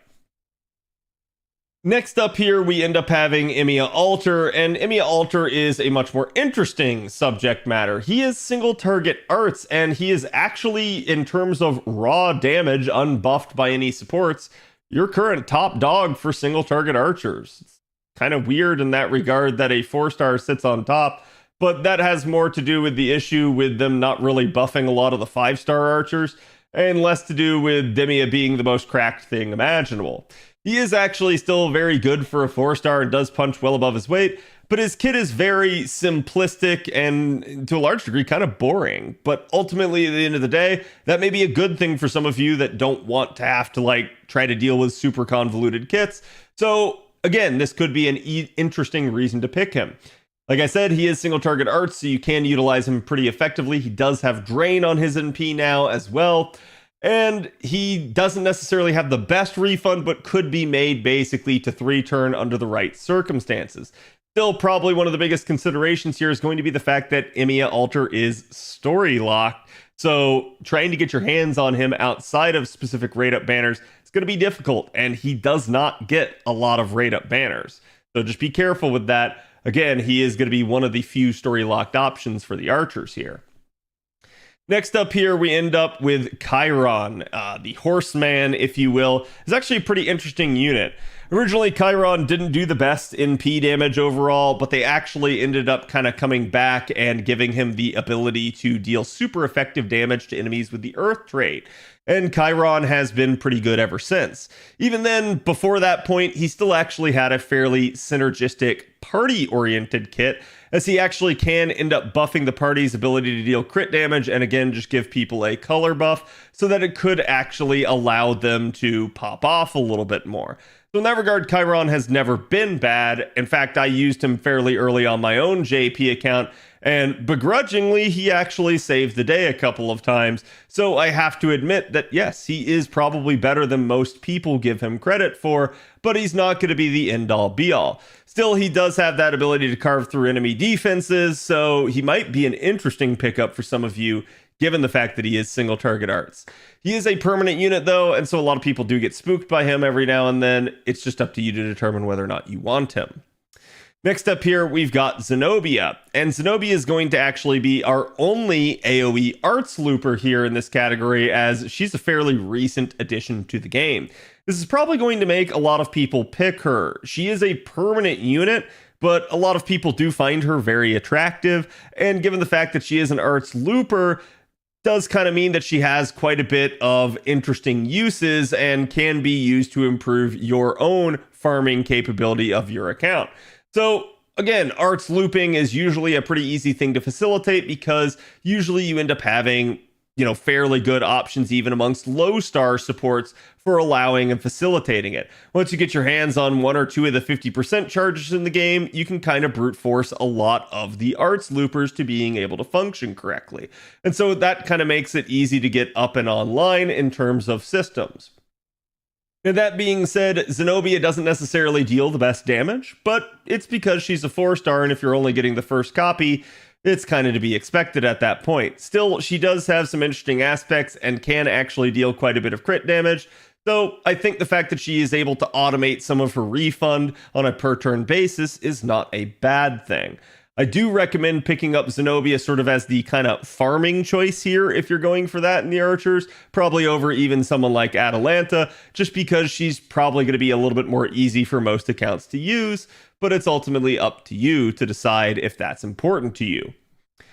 Next up here, we've got Tomoe. Now, Tomoe Archer is an interesting one. She is permanent. She's absolutely capable of spooking you. She's single target buster in the sense that Ashwathaman was. But Tomoe just hits hard, just naturally, always kind of has. She doesn't have any charge in her kit, but she does have a very offensive kit. Still, she does end up having guts to help her have a little bit of hard survivability, so she's not the worst pick in regards to that. A lot of people just like her based off her design, and I don't blame them for that. But at the end of the day, just understand that you're going with a more offensive unit that doesn't get any really capability of getting to their NP or getting back to another one. So you're going to have to brute force it a lot of the time with charge. Still, card performance isn't bad on her. So again, feel free to check her out. I do actually think she's a fairly decent single target pick here. Next up, though, we end up having Tristan and Balbon right after that, which are two sides of the same coin, if you will.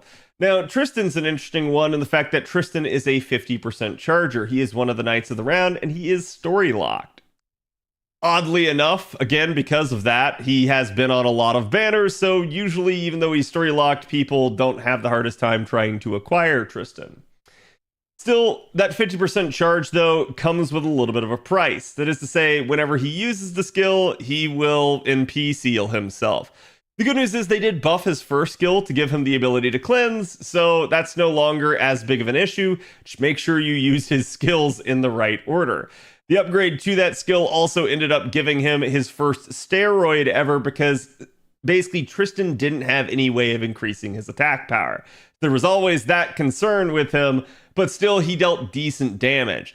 Nowadays, he still does solid damage, and probably the chief thing about him is that he has the ability to protect the party for one attack for one turn with his Harp of Healing right there. So that's going to actually allow him to keep people alive and essentially protect the party from something that might otherwise kill them, like a, oh my god, sudden NP from the enemies. So again, Tristan can be a decent option for you in that regard. And in fact, in terms of damage, he actually edges out Balbon ever so slightly by a little bit. Now, the reason I mentioned Balbon here, though, in the same breath as Tristan is because she's sort of Fairy Knight Tristan. She's the alternative to him. She is also a single target quick archer just like him. And interestingly enough, she is a 60% charger compared to his 50%. Also, more interestingly, she has the ability to break that charge up into increments of 30% each. So she does have a little bit of flexibility as to when she gets to use that charge. She doesn't have that annoying NPC gimmick either, and she does end up having hard survivability, but she doesn't really necessarily have the party-oriented side of things like Tristan does. So what this kind of ends up making Balbon is a little bit more of a solo artist and or challenge unit, where she can kind of go out on an island and outperform the enemy. A lot of you may have seen as she was actually a solution to the Super Recollection quest for Sigurd. You could have actually just loaded her up with healing command codes and waltzed right through the Super Recollection Sigurd with her. And that's kind of her main wheelhouse, is actually just being able to solo stuff as long as the enemy can't dish enough damage repeatedly to burst her down or get through her defenses. So in that regard, I do find that Tristan, while she doesn't have the best damage, ends up being essentially still a very nice option.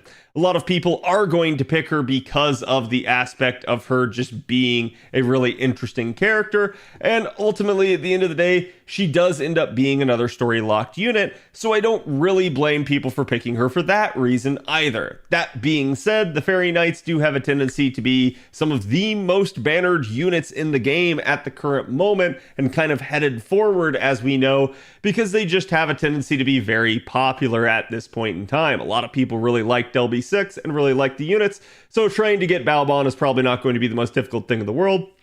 Kind of to the same degree as we had with Bardcast, maybe picking up that additional copy, maybe you were sitting at NP4 or something like that, that might be the other consideration, is just kind of getting it done so that you don't have to roll again. In that regard, that might save you some money, or it might save you some hard-earned quartz, so it might be a good idea, but it's just up to you to determine whether or not that's something for you. Next up, we move on to the Lancers here. Now, the Lancers are another interesting group in the sense that there are a ton of options here. But interestingly enough, there's actually not that many story locks. So we actually end up having 3 different ones, and the very first one is going to be our first candidate right here, Lancer Alter, aka Lulter.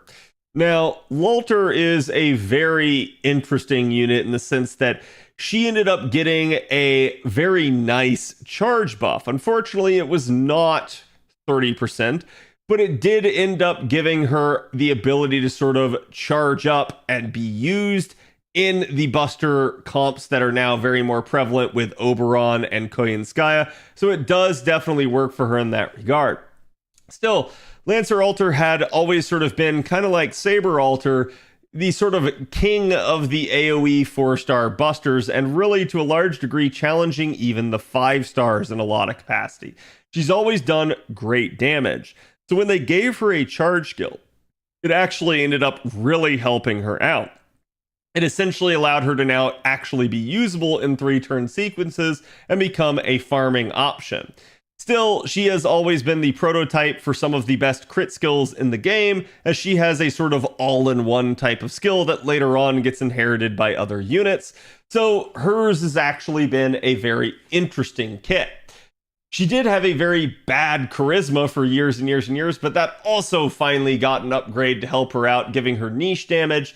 So I do think Lancer Alter is going to be, if you're just concerned about damage, the best pick right here for the Lancers. Again, that story locked nature means it's hard to get your hands on her and get more coins for her, so definitely consider that. But ultimately, at the end of the day, you might not be after something like just raw power in terms of your Lancers. Next up here, we have Vlad. And Vlad's another interesting one in the sense that he's sort of a kind of tank, if you will. He's an anti-evil sort of single target buster Lancer, and he can work very effectively for you in that niche. Outside of that niche, his damage is a little bit lackluster in that regard. In fact, there are probably a lot of other better options than him. But still, he is a buster unit, so he's got that buster synergy going on, and that does mean you're going to be able to make him deal a ton of damage. But if you can manage to get him into that evil niche, he's going to do even more, and he's going to be really solid for you.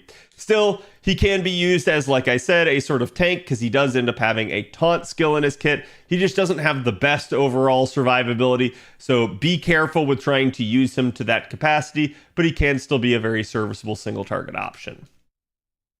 Next up here, we've got Liz Lancer, and this is sort of the original Liz, if you will. There are many Liz's, but this one is the first. And Liz Lancer is another interesting one in the sense that she doesn't really have any charge, but what she brings to the table is decent overall AoE buster damage, while still combining the fact that she has not only defense down, but also a sadistic charisma. What that charisma does, it gives everybody in the party charisma, aka attack up, and then it further gives females in the party, including herself, even more. This actually sees her getting used as quite a bit of a stat stick to not only take out a wave, but also to help somebody else be able to pop off. So for instance, if you were using her alongside, say, someone like Lolter, you could make Lolter deal even more damage by having basically that sadistic charisma up and active. So again, that is one of the considerations with Liz, though just like with Vlad, she is also permanent, so I do recommend maybe holding off on that. But again, up to you to determine. Maybe you just really like Liz, maybe you're a huge fan of the Extella series and the Extra series, so feel free to go after her if you so choose.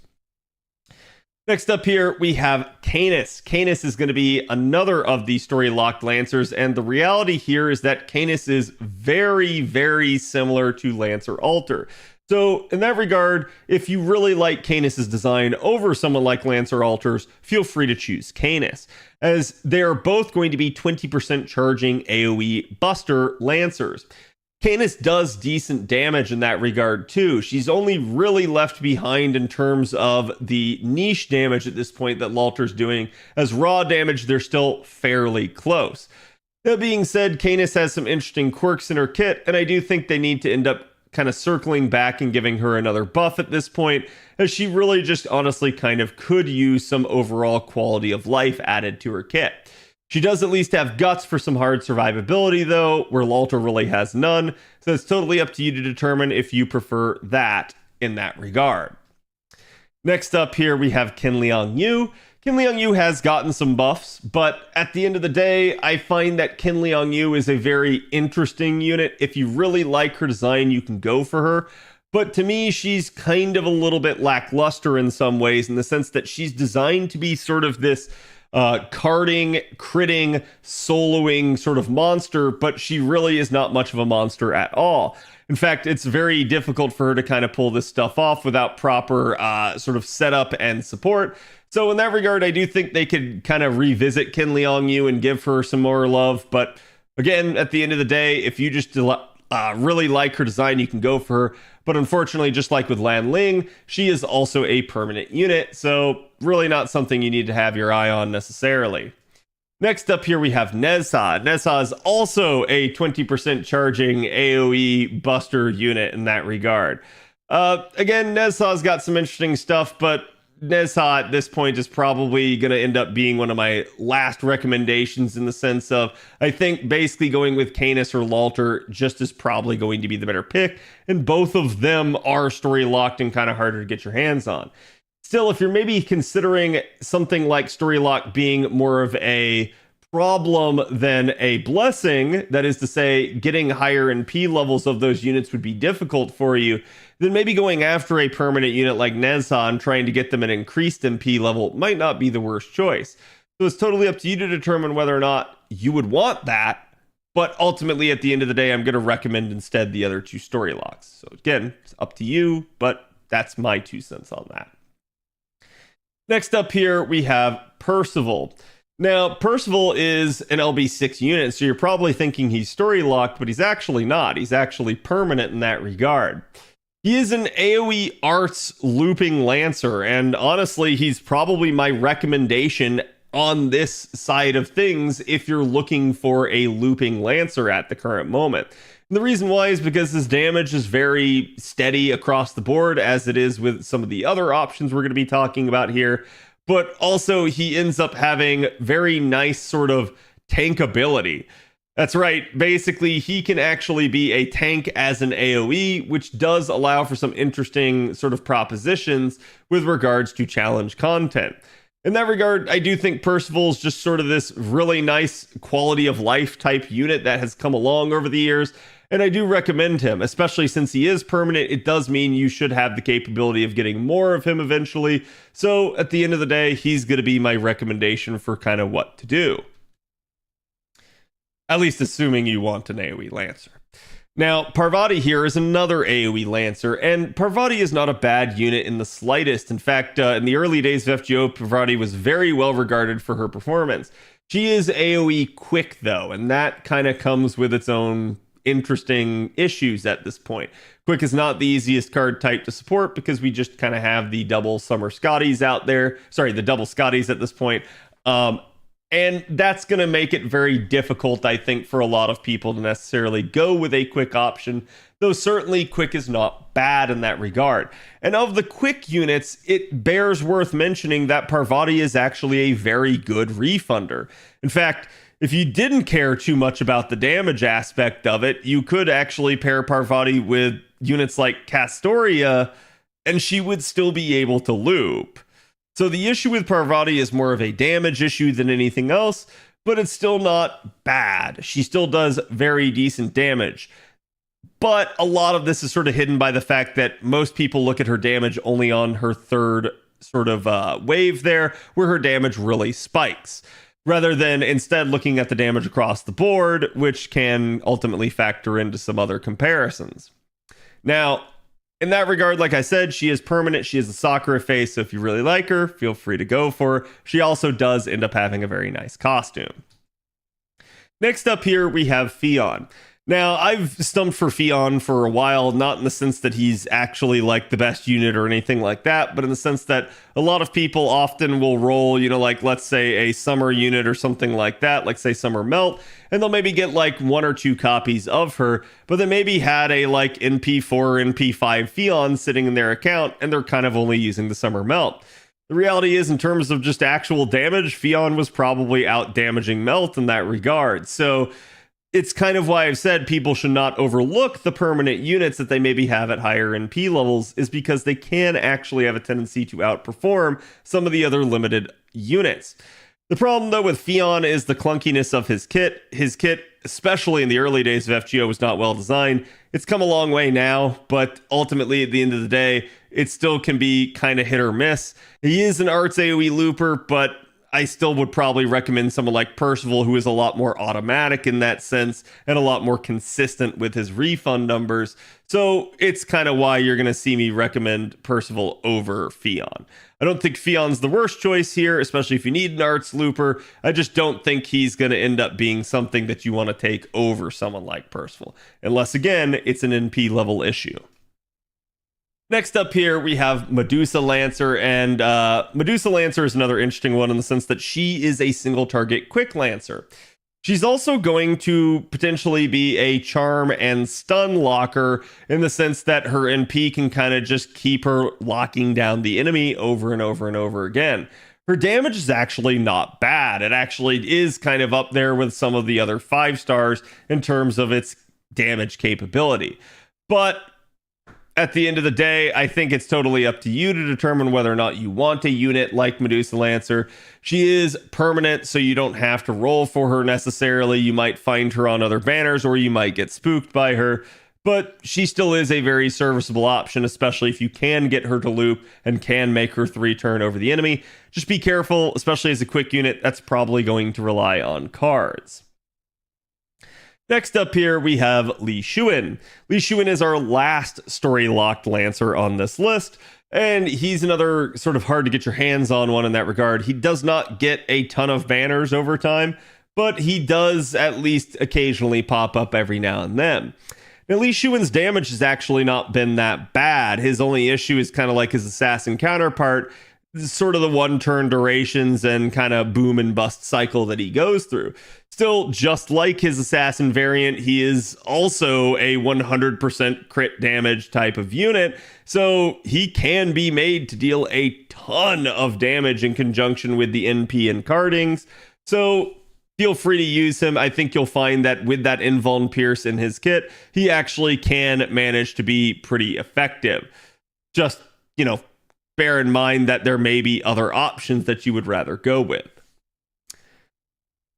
Next up here, we have the Valkyries as our last AoE Lancer, and this is sort of the comparison that we can draw to Parvati. If Parvati had good spike damage on Wave 3, the Valkyries were instead consistent across the board.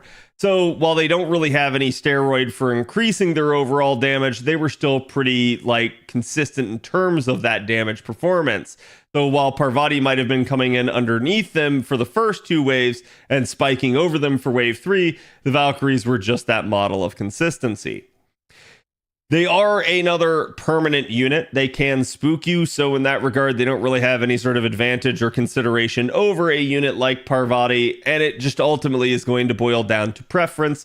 You do sort of get this aspect of 3-in-1 with them, where each of their ascension forms is a different character, so that's up to you to determine if that's something you would find attractive or something that you would want to have in your Chaldea, but I do think the Valkyries are an interesting option. Still, though, they don't have the best refund, and as far as quick units go, this is definitely going to be somewhat of an issue, is being able to support them properly to even get to enough refund to be able to 3-turn. So it's up to you to determine whether or not you wish to go for them, but they can be a definitely serviceable option with their charge per turn added in. So that's it for the Lancers, and next up here we have the Riders. We actually do not have a lot of choices here, as it is basically only 5 different Riders you can choose from. So I'm sorry in advance if that was something you were hoping for, but no, ultimately you don't have a lot of options here for Rider. First up on the list, though, is going to end up being Astolfo.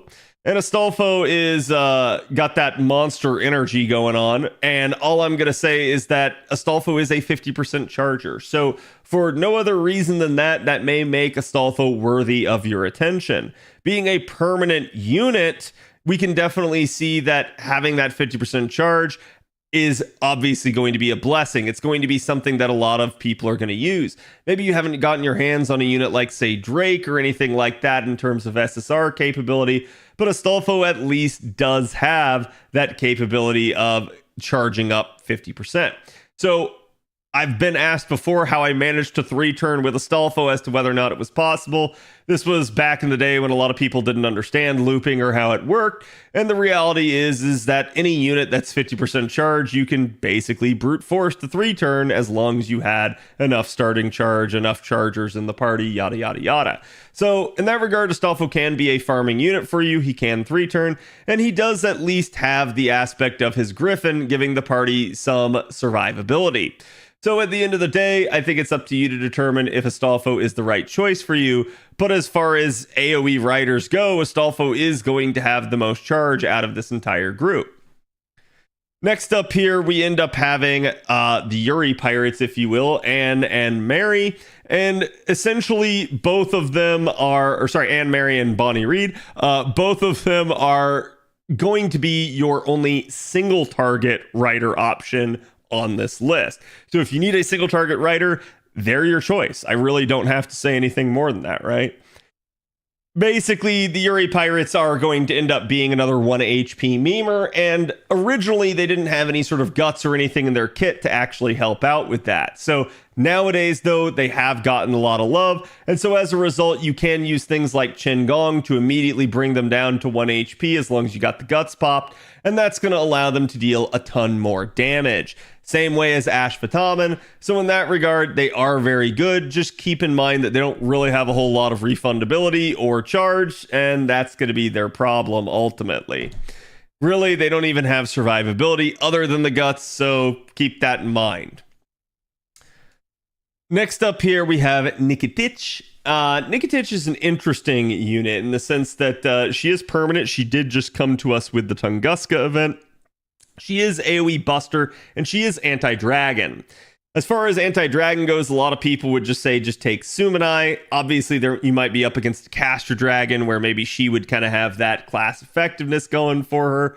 But I think the other interesting aspect here is that she also buffs the party with anti-dragon damage. So she could be used in conjunction with someone like Siegfried to make him deal even more dragon damage if you ever needed that, which I don't really know why you would, but that would be interesting to say the least. I think probably the biggest issue with Nikitich's kit, though, that I have is that while the damage isn't really the best outside of the niche damage, it's more that she only has 20% charge. That 20% charge is certainly enough to allow her to 3-turn, but it's 10% shy of allowing her to be able to operate in a like double Koyanskaya setup, making her have access to better starting CEs and kind of just being able to pop off a little bit harder. So in that regard, I do hope that at some point they revisit her and come back and give her just even the 10% charge more. I think it'd make her a much more usable unit. I think a lot of people would really like to have her and be using her in that regard. But ultimately, as long as she's 20%, I think she's going to kind of be odd man out in a class full of 50 and 30% chargers. So I do really like her design. I do think people will really enjoy her character. But in terms of actual gameplay performance, probably not the strongest option for you. Next up, we have Sup My Homies, aka Ryder Marie. Ryder Marie is AoE quick, and Ryder Marie is infamous for kind of in the same sense as Nero, just being extremely hard to kill. I think that's going to be one of the best aspects to her, is the fact that she can be not only an AoE quick looper for you that could be a farmer, but also could potentially be somebody that you could take into challenge environments and really just be able to rely on her tank ability and ability to stay alive down the stretch of things. As she does have quite a bit of healing, she does have 3 times 3 turns of invuln in her kit, and so in that regard she can be a very, very nice unit to pick up for challenge purposes. But at the end of the day, it may be up to you to determine how you plan to attack challenges going on. Maybe you really in it for the challenge, or maybe you're someone that's just going to sit there and use the invincible comp with Castoria all the time. That's up to you to determine, not me. You just have to ask yourself what you desire and enjoy in this game. But still, Marie can be a very decent option, even though she was a relatively early unit in the game. Next up here, we have Ryder Martha. Now, Ryder Martha's another interesting one in the sense she's also permanent, but I think the biggest issue facing her is she doesn't necessarily deal a lot of damage, nor does she have charge in her kit. Still, that's not necessarily the reason to use Martha. Martha can obviously take out a wave for you, place defense down on the enemies, and call it a day. But I think one of the better aspects to Martha is going to be the fact that she can cleanse the entire party with the press of a button, and the fact that she can also end up stripping a singular enemy of its buffs, which does have its usefulness. So in that regard, Martha might not be the most crack damaging unit, she might not be the best farming unit, but she does have quite a bit of utility, so she can be an interesting choice for you. Again though, she's permanent, so nothing really you have to say about that, but really, all the options here for Rider are permanent, so nothing too much to consider. If you need a Rider, you're kind of just going to have to take one. All right, so next up here, we end up basically going into the casters. And as you can see, we do have quite a bit of them, especially compared to the Riders. First up, though, we do have Helena. And Helena is definitely an interesting option. She is actually somebody that for a long period in time has been available on the starter summon, but as of this download campaign, will no longer be pickable as your starting choice. And that's unfortunate because Helena was sort of the meta choice to go with in that regard. It was a way for new players to start out with not only a powerful AoE caster, but also just a pseudo support as a 4-star. So it really allowed players to start with her and then have them buff whatever unit they were taking to the battle as a carry. So in that regard, she worked really, really well. Still, down the stretch, especially at endgame and FGO, she still sees situational usefulness, and especially not only as an AoE caster, but also as that support role. Sometimes you just need a 4-star support instead of a 5-star one. Sometimes you just need 20% charge. Sometimes you just need a tricolor buff. It doesn't really matter the reason. In any of those circumstances, Helena is going to be a decent option for you. So in that regard, Helena is a very good choice, especially if you don't have her. She may even be my top caster choice here, just depending, even in spite of that fact that she is permanent. From there, we move into Cass Gill. Now, Cass Gill has gone through a bit of a metamorphosis of his own over time, as he started out immediately being this really nice sort of, well, he had an offensive NP. It didn't deal a ton of damage, but he did have quite a bit of support capability. He was an arts buffer and ended up also allowing the party to, uniquely enough, even though he was arts, generate a ton of stars with his second skill. So in that regard, Caster Gill has always had a sort of unique standpoint. He's also one of the only units in the game that does buff or debuff success chance, so that also was another way in which he could uniquely stand out at times. Still, he was not a unit that you had to have, he just was always a really nice one. But over time, he's kind of morphed as they ended up buffing Tamamo to sort of outpace him in terms of damage buffing capability. And then along came Castoria, who was just sort of this like absolutely meta-defining art support.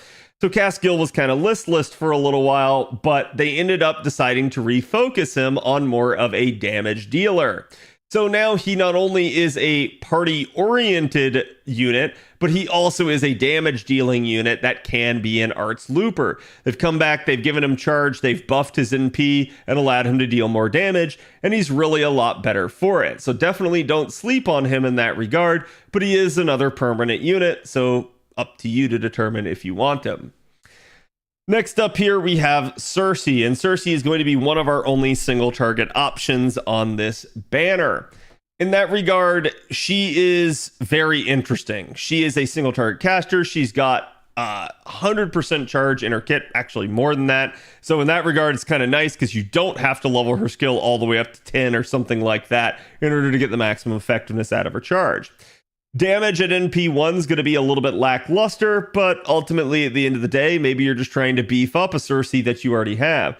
Or maybe you just don't care about the damage because a lot of it is in that 100% charge or her ability to pigify enemies.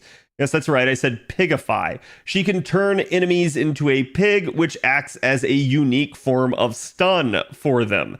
And interestingly enough, you'd be surprised at some of the stuff you can pigify in this game, including major bosses in the game, which is always laughable to me when that happens. but it's really, really nice and does allow her to sort of lock units down, especially if you're ending up supporting her with a ton of charging units. She does have that capability as a single target buster of dealing decent damage, but also having the ability to get back to, like NP after NP potentially. Still, even in that regard, we can also point to the fact that she also has a party-wide cleanse in her kit, so she really does have quite a bit of utility and is going to be my single target recommendation for this banner. Next up here, we have Caster of Midrash, aka Sheba. Sheba is the other single target option here. And it's unfortunate for Sheba because she is also story locked as this goes. So in that regard, you may desire to pick her up just for her uniqueness and rarity. And I don't blame you if you do. Her design is actually very nice overall. But I think the issue is with her gameplay. She's not really in the best spot. The devs have come back and actually given her a charge skill, which is very nice that they did, because she basically just was not on top in terms of damage, nor was she in any way, shape, or form really a good refunder. So giving her the charge really helped out her usability. Still, I do think they should kind of revisit her in terms of damage, because there's a lot of people clamoring for even units like Medea at this point to get some damage. And if a 3-star like Medea that most people have at NP5 gets that, the story locked 4-star is going to end up getting passed and not really have any capability to stand out. So in that regard, I hope they either give her some sort of niche damage or end up revisiting her and giving her just an overall NP interlude to help it out. But still, I do think that she can actually be a decent pick for you. She is single target arts, so in that regard, she does have a little bit of loopability there that someone like Cersei doesn't. But she doesn't necessarily have all the utility that Cersei does, and I think that's going to kind of be the main sticking point for a lot of people. Still, up to you to determine if that's your goal. Next up here, we have Edison, who is another story-locked option here. Edison is AoE arts, and he's definitely got a wonky kit. I often struggle to remember exactly what he does off the top of my head because he's kind of got such a mishmash. But basically, Edison ends up having things like star generation and the ability to charge. He also ends up having overcharge for the party in his kit that give him some unique uses. The Preza King is essentially a interesting and odd unit. He's a unit that nobody needs and nobody has to have, but he does have a unique kit that stands out from some of the rest of them. In that regard, I think you're going to go after him mostly because you either like the uniqueness of that kit, or you like his character, or you like the fact that he's story locked. Because it's not going to be for the damage output, that much I assure you. Next up here, we have The Book, aka Nursery Rhyme. Nursery Rhyme is another interesting one in the sense that, kind of like Edison, does not really deal great damage. But interestingly enough, Nursery Rhyme has 40% charge in her kit, does have some decent refundability, and actually can end up AoE draining enemies. This can actually be used to great effect in certain servant gauntlets or enemy gauntlets where you just know you're going to be dealing with a ton of charging capability, particularly against some annoying assassins that have a tendency to get to their NP very fast. A unit like Nursery Rhyme is just going to sit there repeatedly denying them of that capability and looping back and doing it over and over and over again. She also, interestingly enough, does have crit damage in her kit, even though she doesn't really have any ability to soak the stars herself. So as long as you can flood the party or find a way to increase her absorption, she could manage to deal some decent damage for you in terms of the carding. But we are talking a 4-star caster here who's arts-based, so don't really have the highest attack stat in that regard either. Still, I do find Nursery Rhyme to be a very, very serviceable character, just not one that a lot of people often use. So up to you to determine whether or not you need her. She is a permanent option, so again, your choice. Next up here, we have Nitocris. I mentioned Nitocris actually at the beginning of the video, so I maybe tipped my hand here. But Nitocris, probably in conjunction with Cersei and Helena, is going to end up being my recommendations for kind of who you should be looking at in terms of casters. And the reason why is because Nitocris is a 100% charging unit that death procs. Death is mostly a meme in this game. That is to say, it works way more for the enemies on you than it does for you against the enemies most of the time. But if you have the right units, you do have the capability of actually utilizing it effectively. There are all sorts of rules kind of centering around death proc. I do have a video on it if you want to go check it out. It's called Instant Death Explained. But essentially, Nitocris is one of the best units at handling this because she is an AoE farmer, which means that she often encounters low rarity enemies. That is to say, bronze enemies and silver enemies. Those units usually have a lot more capability to be death proc than the average gold enemy or servant enemy. And so as a result, Nitocris can be quite the effective farmer, especially in the sense of handling an early wave or two of a node. This has made Nitocris the friend of farmers everywhere for years, and as a result, a lot of people desire not only to have her, but even to have her all the way up at NP5. Because heaven forbid, should the death proc fail, you would at least have decent enough damage to maybe still pull it off. So in that regard, Nitocris is absolutely a great recommendation. You do have her altar form coming in the future, but still, this caster form is a decent pick and really good option to add to your account. Next up here, our last caster and our last story-locked caster is going to be Medea Lily. Now, I didn't mention Medea Lily as one of the ones that I recommend, but she's not a bad unit. I think the issue with her overall is that she is a very support-oriented unit focusing on healing. She doesn't really have party-wide protection. She does have the ability to cleanse, which is always nice, and she does have the ability to not only heal with a skill, but also heal a ton with her NP. The problem with a unit like Medea is not that she's bad, it's more the way the game works and the fact that it is usually better to prevent damage altogether than to have to react to it and try to out-heal it. There are some cases where you need sustain in the party and you do need some form of healing, and in that regard, she absolutely can help you out. But usually a lot of people like to use units like, say, Merlin, where they can maybe get heal over time and kind of just keep it going in an automated sense and not have to mind it too much. A unit like Medea is going to be instead way more of a burst type of heal, which does mean that you could, in a sense, overheal. And in that regard, I maybe have some gripes with her design and maybe have some ideas for how they could fix her, but ultimately that's neither here nor there. And I can say that if you just desperately need a healer, she is your girl, and she will definitely be able to operate for you at even a NP1 level. But ultimately, that story-locked nature is going to make her difficult to get your hands on, so going with her can definitely be an option.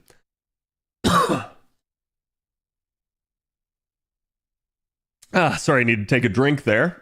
Again, I'm doing this all in one take. So, next up here, we are going to have our assassins. And as you guys can see, there are a decent chunk of options for assassins. Basically, we do end up having a couple of story locks here. And in that regard, assassins are an interesting choice for this 4-star ticket. I don't really necessarily recommend going with them, but maybe if it's just a major hole in your account, maybe you really lack a decent assassin, picking up one of these 4 stars can actually really help you. So it can be a decent option for you. First up here, we do have Emiya Assassin. Now, Emiya Assassin is another interesting one, as his refund is gimped. If you actually go and look at his actual refund stats, you'll notice that he has 2 different refund numbers. One is his normal refund, and the other is his refund when he NPs. Part of this is because he is an arts unit, he's arts single target, but he has a ton of hits on his NP. The other part of this is that, well, I think they just kind of wanted to limit some of the older arts units, and you can kind of see this with how they handled units like, say, Vlad, but it is what it is. Ultimately, at the end of the day, Emiya Assassin can still be a very useful option, and he is sort of the originator of the scapegoat skill, having a taunt ability that he can place on other people, so it is somewhat interesting. That being said, one of the best uses for it, as he doesn't have the best refund overall, especially off the back end of his NP, is to actually taunt himself and hope that he gets hit. He has a, if I remember correctly, 4% NP charge defense, so that way he takes actually more charge per attack that he hits, and that does appear to be what the devs sort of designed him for, as when he was initially implemented in the Fate Zero collab, he actually was going toe-to-toe with a lot of the rider bugs that actually ended up dealing a ton of hits when they attack. And so charging him in that event was actually not that difficult. But as we moved him outside of that event, Kiritsugu ended up not really necessarily being the, best refunder in that regard. So he can still be very serviceable in terms of damage. If you want a arts-based unit, he's definitely your guy for that. But ultimately, at the end of the day, he does not have to be your choice, and there is another option here for arts. Next up here, we have Yan King, aka Mr. Fister, as a lot of us like to call him. Mr. Fister started out with, I'm just going to go ahead and say it, a pretty trash kit. And the reason for this is because a lot of his kit focuses more on star manipulation. This is to say, he had the ability to generate stars and change focus of who was absorbing the stars. And that could have its usefulness, but the problem is most quick comps at the current point in time, and even back really when he came out, basically had the capability of generating a ton of stars to not have to care about this. So it has always struck me as an odd choice. Still, over time, he has managed to get quite a bit of upgrades to help out not only his MP damage, but also giving him a quick steroid. So he is a much more serviceable unit now compared to how he used to be. And in that regard, he definitely can be a choice for you for your single target, but he's probably not the choice I would go with, and we'll talk about that as we move through, but ultimately he is an option for you. Next up here, we have basically Carmilla. Carmilla is another interesting one in the sense that for a long period in time, Carmilla was actually one of the best single target assassins to start with. Her card performance is actually not really the best in terms of, refund generation, but she does have decent star generation, even though she is a buster unit. The interesting thing that makes her stand out is that Carmilla is a vampire, which means that she can not only drain the enemy, but also charge herself from it, and does also end up having an NP that is rare in FGO. It deals extra damage to female enemies. So in that regard, she's sort of like a 4-star version of Jack, although Jack definitely has way more star generation than she does. So in that regard, she doesn't really have the best in terms of survivability. She does have at least the ability to debuff her enemies, but I do think she is a somewhat serviceable option, and really, even still to this day, that Buster synergy can be very nice for her. Given the fact that she's anti-female, I do think that deserves at least some special consideration as a choice. Next up here, we end up having our first story-locked assassin in Kato Danzo. Now, Kato Danzo has actually kind of been a little bit of an issue in the sense of damage capability. She is AoE buster, but she is anti-demonic, and I think a lot of people forget about that. So against demon enemies, she can actually be pretty decent, but outside of that wheelhouse, not really got a lot going on in terms of damage capability. She doesn't have any charge in her kit, so you got to be careful of that. But what she does have is some very unique survival capabilities. She has both a targetable evasion and a targetable invuln in her kit, and they can be placed separately either on herself or other enemies, other allies. So it's totally up to you to determine if you would find something like that useful. That does make her at least decently challenge applicable, but ultimately at the end of the day, the damage is still kind of lackluster outside of demonic niche, so it's up to you to determine if that's something you would find useful. She is still basically Robo-Mom, and in that regard, a lot of people like her. So again, your choice. Next up, though, we have another highly desired unit in terms of aesthetics, as we shall say, as we get to Consort U.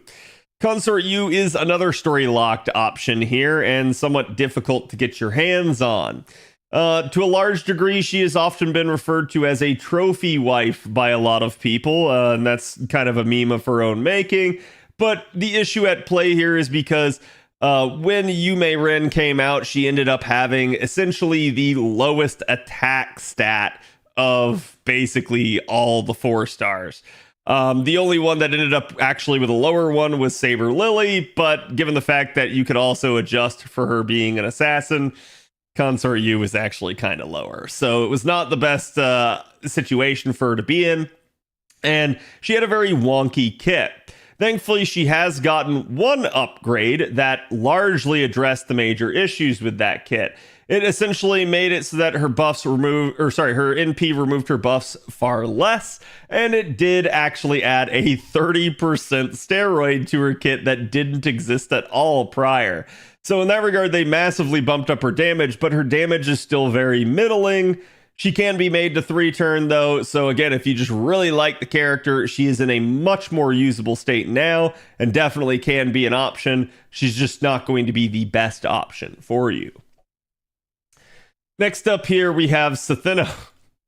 Now, Sathino is another interesting one, as a lot of people often refer to her as a rare prism. I think that's neither here nor there, because you should not burn units that you don't have it in P5, and especially since rare prisms are a lot easier to get nowadays than they used to be in the past. But honestly, I think a lot of people were missing the forest for the trees on Sathino. One, for a long time, she was part of the Charm Lock comp with her sister Urael, and I think that actually really is sort of a testament to how some people managed to get a lot of mileage out of Sathino, whereas other people thought she was somewhat useless. She does also have a special charisma that buffs not only the party, but extra buffs any divine allies, including herself, so that definitely helps things out, and it does give her some niche usefulness. And her NP, even though it deals only death proc and not any damage whatsoever, can, interestingly enough, be used to farm in some weird circumstances. So there is some options there. If you like her, feel free to pick her up, but she is not going to be my recommendation for anyone to pick, simply because it kind of requires you to have a big brain to be able to use her effectively. Next up here, we have Woo. And Woo is another interesting one in the sense that she has been sort of a favorite, a darling of the devs for quite a bit. They have given Woo a ton of upgrades over time, turning her into a pseudo quick buffer, giving her quite a bit of damage, and sort of allowing her to just really pop off. Still, Woo kind of lives and dies by her Imperial privilege. She is a permanent single target quick assassin. So in that regard, if she gets the Imperial privilege off, she's going to do a ton of damage for a 4-star. If she doesn't, her damage will still be respectable, but it's not going to be nearly as good. So just keep that in mind with Woo, as it's very much going to be a you live and die by that 40% chance of failure. Ultimately, it's up to you. You can try to take things like buff success chance to help her out, but I do think in terms of just raw single target power, she kind of takes the cake out of all of these. Next up here, we have Chiome. Now, we talked about Carrie being a single target arts assassin. For what Carrie has in terms of just kind of like crit capability and things like that, Chiome ends up having in terms of dot damage. She can actually end up looping and stacking her dot to great effect, and she does actually have a 30% charge skill, something that a lot of these other assassins right now probably wish that they had. Still, in that regard, I do think she can be a decent option for you. Her damage is not the best, but it's actually probably the most serviceable. And given the fact that she is arts and kind of has a more serviceable kit than Carrie, she's actually probably my recommendation for a single target assassin for you at this point in time. I can point to a unit like Carmilla and say she does anti-female, but she's Buster. I can point to a unit like Woo and say she does a ton of damage, but she has that Imperial privilege and doesn't really have charge. So at the end of the day, Chiome is just sort of this decent all-rounder. She might not do the best damage for you, but she should be probably the most quickly usable out of all these 4-star assassins if you're looking for a single target option. So in that regard, she's pretty decent. Now we move on to the Berserkers, and as you can see, the Berserkers are another eclectic lot. There are no story-locked options of the Berserkers, but I can say, looking at them, the Berserkers are probably not ones you want to go with if you have holes in your account. That is to say, if you're missing, say, an assassin, take one of the assassins. If you're missing an archer, take one of the archers. But if you have multiple holes in your account and you're not really sure who to pick, a Berserker might be the best option, because Berserker is going to help you plug a lot of those holes. The downside, remember though, is Berserkers are very squishy potentially, and so you can run into that issue overall. So starting off the list here, we have Nyalter, aka Atalanta Alter. This is Atalanta Archer's alternate form. It's her Berserker form. But just like her, she's also quick. However, she is single target quick.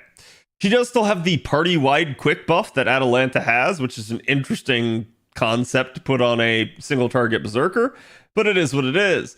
She does at least have some survivability as well. I think the biggest issue with Atalanta is her refundability and getting back to another NP, as even if you do manage to get stuff like quick crits, it usually is not enough without some sort of charge assistance. That being said, her damage is actually fairly decent, and you can actually do some decent work with her in that regard, but it's ultimately up to you to determine if you want the Angry Cat. Next up here, we have an Angry Banana, aka Ibaraki. I've always found Ibaraki to have a very middling kit, and what I mean in this sense is she's absolutely serviceable, absolutely usable, but she doesn't really have that hard survivability, which is something that I crave on a Berserker, because Berserkers have a tendency to just kind of get wombo comboed and bursted down. She does have defense and cleanse to kind of help out with things like abnormal status effects or, again, that burst, but once she gets hit to 0, there is nothing you're going to do about it, as she does not have guts, she does not have evasion, she does not have invuln. So keep that in mind. The damage overall is actually pretty decent though, so you can use the Angry Banana quite a bit. Just be very careful with how you use her. Next up here, we have Tamamo Cat. Now, Tamamo Cat's another interesting one, as you Tamamo fans will certainly try to stump for her and want her, and in that regard, she is absolutely more usable than she used to be, but she still struggles as somewhat of a quick AoE looper. Part of this is because she has the ability to immunify herself from stun at least one time. You can do other things and put things in motion to try and deal with subsequent stuns, but honestly, it's still an improvement from where she used to be, where she had no way of dealing with the stun and would just stun herself anytime she NP'd, leaving her vulnerable like a sitting duck. So in that regard, or sleeping baby, I guess you could say, in that regard, she has always been sort of difficult to make the most use of, but she still has decent damage, can definitely take out a wave for you, being AoE quick. So you do at least have those options available to you. I don't think she's a bad unit by any stretch of the imagination, and I do think she's come a long way. She's just not going to be your go-to farming option for most people. In that regard, we can actually turn our eyes towards the next option on the list, and that's going to be Fran Berserker, who is also AoE quick, and is much more of a looper than Tamamo Cat is. Unfortunately, she shares the same problem as Tamamo Cat. She stuns herself, and that is a huge issue if you're trying to 3-turn with her. Still, it's not the end-all be-all, as Fran actually can deal quite a bit of good targeted damage due to her ability to not only increase her NP damage, but also pop a defense down on a certain enemy. So usually that's going to be the high health enemy that you realize is going to be a problem for the wave, and Fran's going to take out the wave and potentially do even more damage to that enemy. Still, I do think it's a little bit worrisome that Fran can kind of stun herself, and so if you do want to loop with her, you usually end up having to take units like Karna Saber or Nightingale, somebody that can actually provide enough debuff immunity for her to not be able to stun herself long enough to complete the 3-turn. Still, you just have to be careful, but she can be a looping option or just a high damage AoE option for you regardless. Next up here, we have Beowulf. Beowulf has also come a long way in the sense that he has been made into a bit of a dragon killer, a bit of a giant killer, and does at least have a very synergistic crit skill now, thanks to inheriting it from Lolter, as I mentioned before. So he actually took the same skill that she had and actually increased the star absorption for it up to 5,000%, enough for even a Berserker to be able to soak the stars, so it definitely works for him in that regard. Beowulf is single target buster and hits like a Mack truck. His problem has always been getting to his NP or getting to another one rather than anything else, and that is still his problem to his day, as he does not have any charge in his kit. still he can be a decent offensive option for you. Next up here, we have Herc. Herc has for a long time been people's recommendation as sort of the starting choice in FGO, and to a degree, it's never been a bad recommendation, but I've also felt like the recommendation has been somewhat short-sighted. That is to say, for a long point in time in FGO, it was very difficult to actually get your own Herc online, and people had a tendency to recommend Herc for where Herc actually was for people, after a year of playing the game or anything more than that. Because where Herc really comes online is where he's at max level, has all his skills unlocked, and has Bond 10 to have his very good Bond craft essences available. Nowadays, though, we do have things like teapots to fast track Bond, and we do have things like basically the tutorial quests and stuff in the game to actually, and to a large degree, the pure prisms and the tickets from that to be able to acquire essential materials to allow you to be able to work on your Herc a lot faster than you otherwise used to be able to. So it's actually a better recommendation now than it used to be. But really, a lot of what people choose Herc for is just that overall survivability. If you like him from Fate Stay Night, you can go with him in that regard. He does still Oonga Boonga and buster the crap out of enemies and can deal a ton of damage, especially with the buff to his gut skill now over time, allowing it to stack with his CE. So at the end of the day, he is still a very serviceable and good option, and ultimately a very good cockroach, a very good survivability backline option for saving a lot of your runs, particularly in a challenge environment. Herc is just a fantastic solo expert and actually thrives in that environment, so he is still going to be a high recommendation for just about everybody, assuming they don't have him. Once you have him, though, a lot of that utility is already covered. You can certainly get more copies of him for an NP, but it's up to you to determine if that's something you desire over, say, getting a new unit and having a fun new toy to play with. Next up here, we end up having a unit like Penth. So if Herc is a little bit of a cockroach and very difficult to kill while still being offensive, Penth is still offensive but doesn't have any survivability. However, Penth trades that survivability for sort of a party-oriented kit. Penth has debuff immunity and charge per turn, Penth has charisma for the party and anti-Greek male damage, and buster for the party. So Penth still has quite a bit of usability and definitely cards hard and NPs hard in the right circumstances, particularly against Greek males like Hercules or Achilles. You name it, Penth is going to be able to deal a ton of damage as long as it's a Greek male. And in that regard, she has always had that niche going for her, but even outside of that niche, her damage is actually very respectable and solid.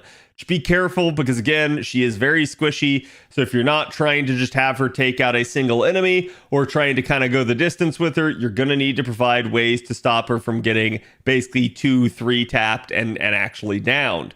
But again, she can be a decent option for you guys to pick up. With regards to AoE farmers, we do have another interesting one here, and he is AoE quick, and this is Lancelot Berserker, the Gargle Master. So Lancelot Berserker is really probably the most loopable of the AoE of the AoE quick Berserkers here. We do have 3 of them, as we already denoted, but he kind of just has that third skill that you can unlock that makes him regenerate 100% more NP if you level the skill all the way up. And that's really what saves him in a large degree, because Lancelot's NP, especially at MP1, does not deal a ton of damage. But Lancelot has an overcharge for 3 turns that increases his attack. So every single time Lancelot NPs, he starts dealing more damage. And in that regard, he's very good in a 3-turn farm, especially with a Scotty setup. Nowadays, you can kind of brute force him by taking maybe a support Scotty and things like Oberons or waivers or you name it. But ultimately, at the end of the day, it's up to you to determine whether or not that's useful. And I am going to say at NP1, the damage is not the best. But if you're just looking for a decent farmer, he can absolutely be your man. Just be careful because he does not have any survivability. And when that third skill is on cooldown, his refund is absolutely not good. So just be very careful with how you use him and how you loop him. But otherwise, he is a stellar farming option for a lot of people.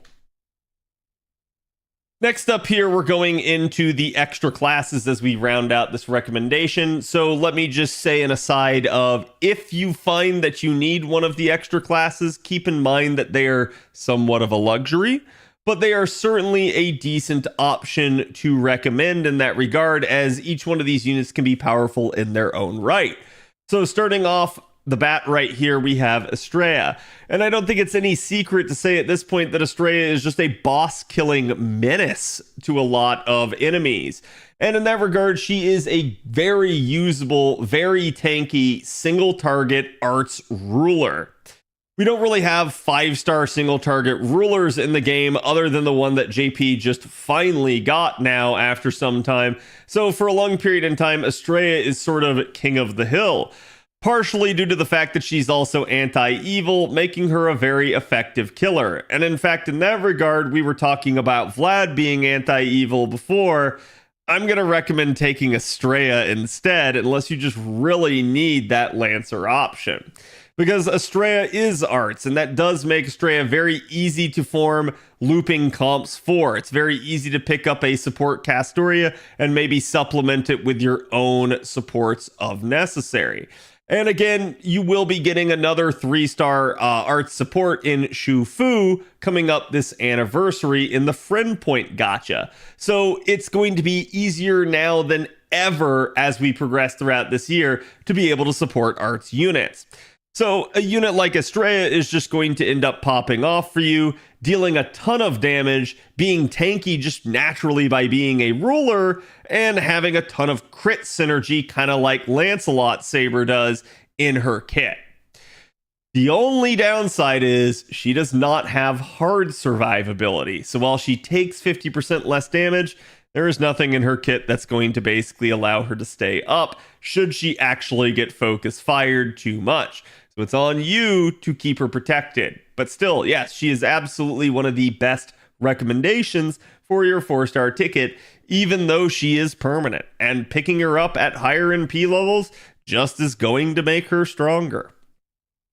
Next up on the list, we have the only remaining story lock, and that's Gorgon. Now, Gorgon does have a 20% charge skill now. And, oh no, I'm sorry, I believe it's actually 15%. And can be made to 3-turn at this point. But essentially, I think the biggest issue that Gorgon faces is the fact that her monstrous strength is only kind of applying for a couple of turns. At the end of the day, she's also going to be often compared to the likes of units like Space Ishtar, the likes of units like Mao Nobu at this point, or even someone like Dantes. So there are a ton of other high-octane, 5-star AoE Avenger neutral loopers. Her having the actual charge is definitely nice and helps her be a lot more usable nowadays. She actually can 3-turn, as opposed to before where she couldn't. So in that regard, yes, she's not necessarily going to be the best competition for those 5-stars, but that's usually not going to be why you're after her anyways. A lot of people go after Gorgon because she is story locked, or because they just really like her design and the way that she is as a character. If you're after that, don't feel bad about picking her. She's just not going to be the best neutral farmer out there, and people are always going to try and compare her to those other units and try to one-up you with it. Don't worry about it. Just feel confident in the choice. At that point, you're just a snake enjoyer, and that's okay. So at the end of the day, Gorgon is a decent option. She's not going to be the most damage. She's not going to be the best 3-turner or anything like that, but she still can be serviceable and still can work for you, especially if you need an AoE Avenger.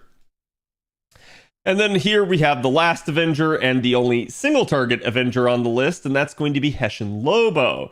Now, Lobo actually does have Death Proc and is a single target quick Avenger. His biggest issue is he doesn't really have charge and the ability to get back to subsequent MPs, but he's not a bad option, and for a lot of people, he is the only single target Avenger that they have.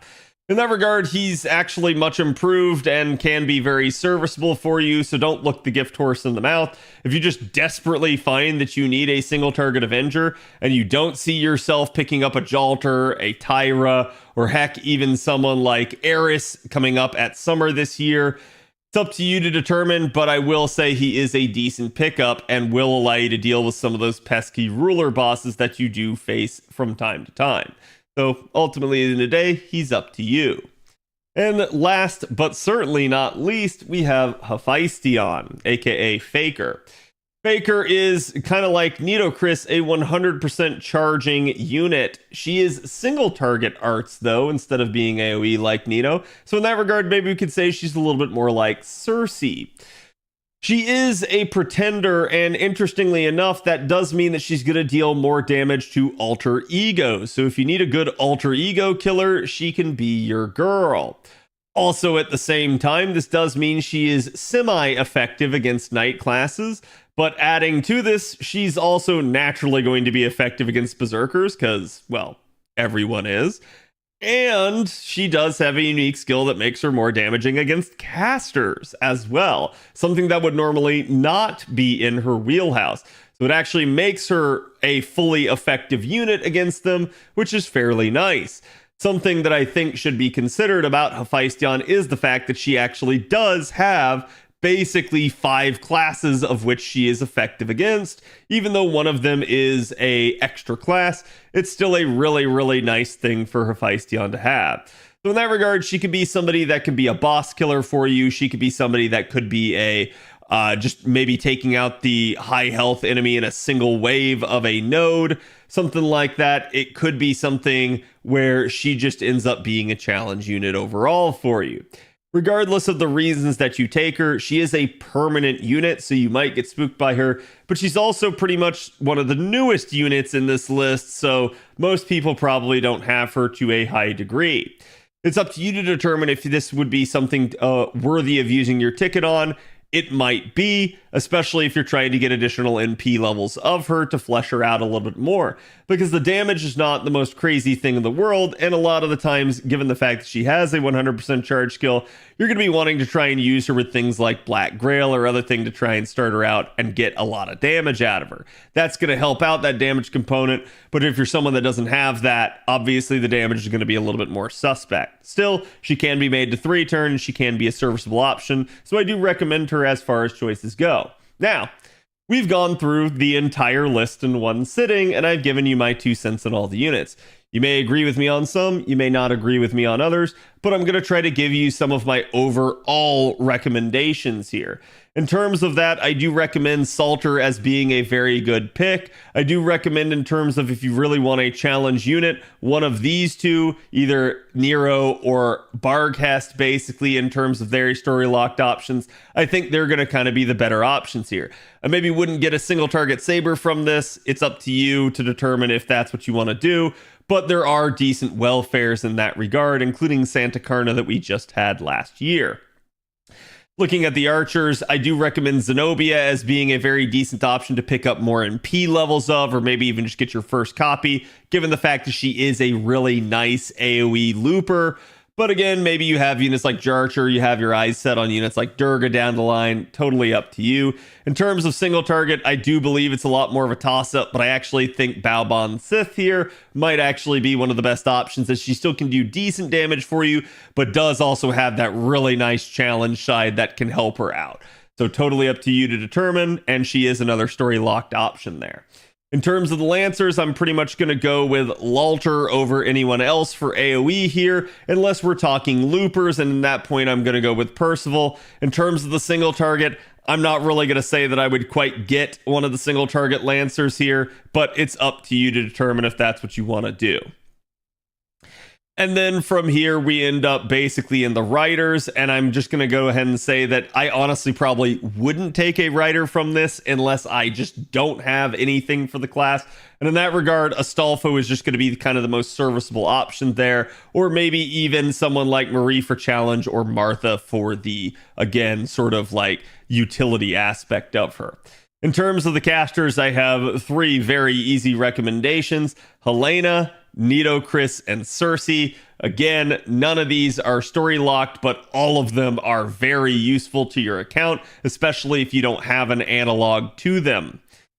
Basically, for the assassins, kind of like the riders, I don't necessarily recommend picking one up off of this, but if you really had to, I recommend Shiome for the single target. And again, AoE is a little bit more of a toss-up, so that's one where I'm just not going to recommend one, unless you're just after the story locked Yume Ren.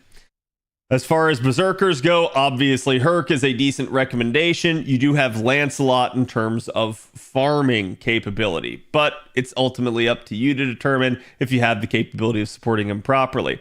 And then as far as the extra classes go, my biggest recommendations are going to be to Hephaestion and essentially Estrella, as both of them are going to be decent options for you to pick up. Again, I hope you guys enjoyed this. I hope you found it informative. Let me know if you guys have questions. Hopefully someone will be able to get to you to help you. But again, good luck with the 25 million downloads campaign and the Bunyan event. Good luck if you plan to roll. And I hope this helped you make your pick. Thank you guys. I'll see you for the next one. Later.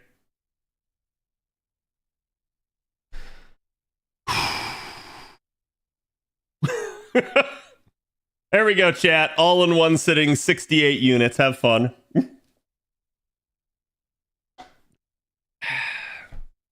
Long recording, but good job. Yep.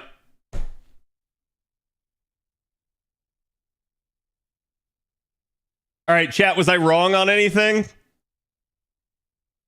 Was I wrong on anything?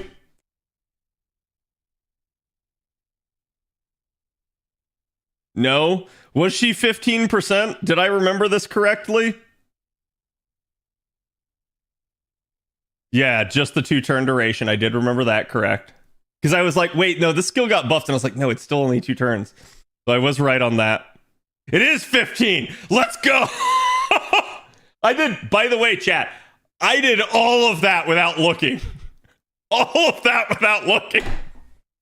I did not study for this or anything. That was all from memory. So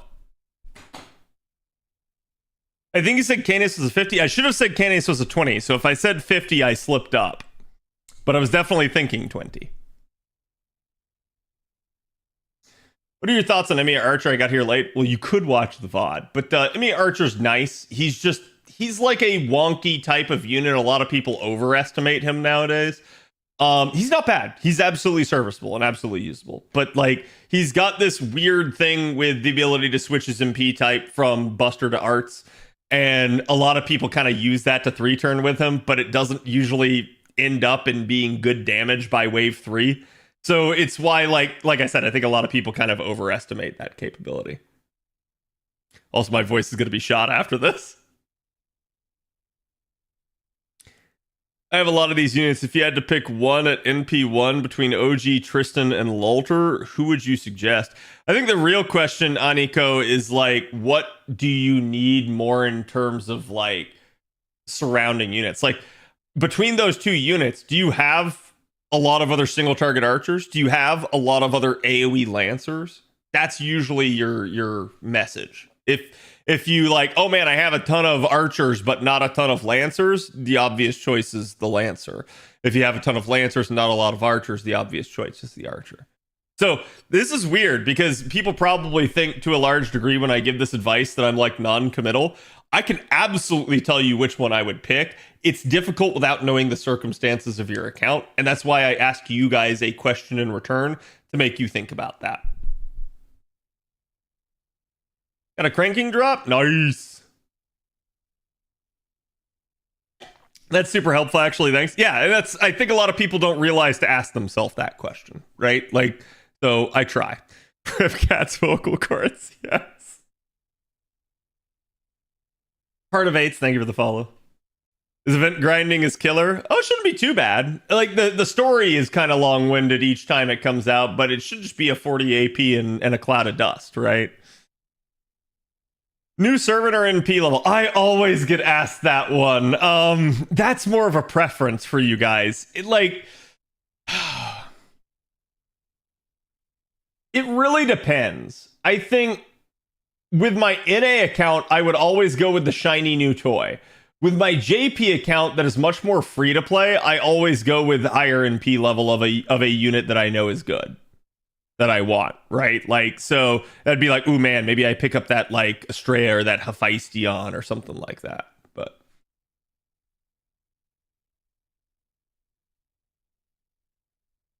speaking of CE drops, has Bunyan graced you with a bonus cranking? Yes, Bunyan did. And I'm still not sure, Chad, is that considered a drop or not? Because like if you go look at the node, Bunyan awarded me that. It's not part of the Bunyan points, because there is one in the Bunyan points way at the end.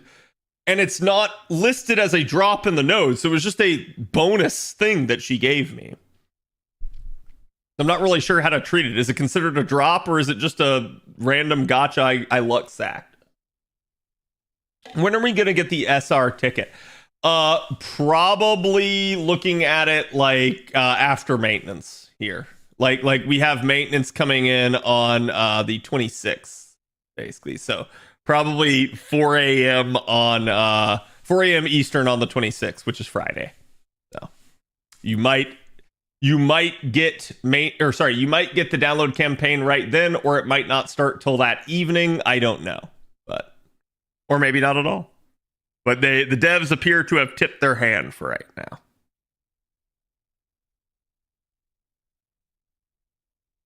Well, it depends on if you have the mats to level a new unit. Yeah, that too, right? Like, to some degree, if you're just not in a good position to do it, you can do it. I will say this, you don't get 4-star tickets very often.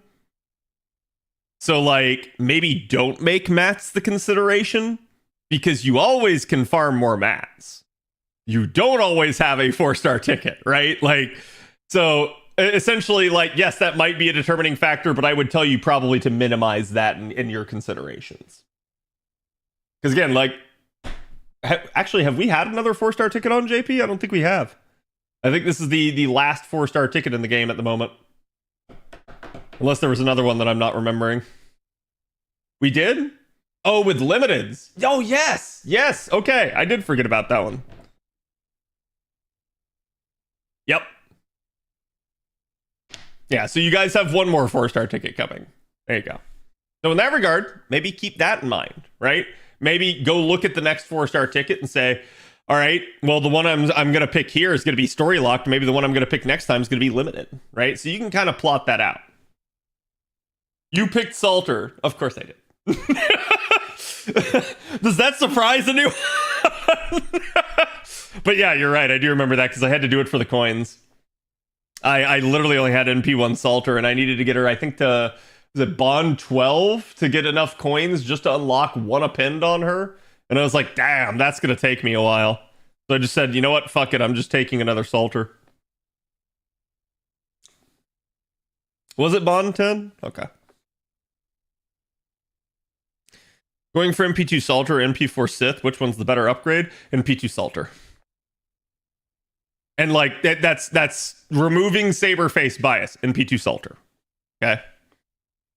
Like, to a large degree, getting in P4 Sith is going to make her more powerful and more kill, but there's far less like movement there in the damage as there is for Salter. And like I just explained, getting in P2 Salter is going to get you enough coins to get that append. The reason you really want the append on Salter, chat, is because that's going to allow her to Black Grail loop.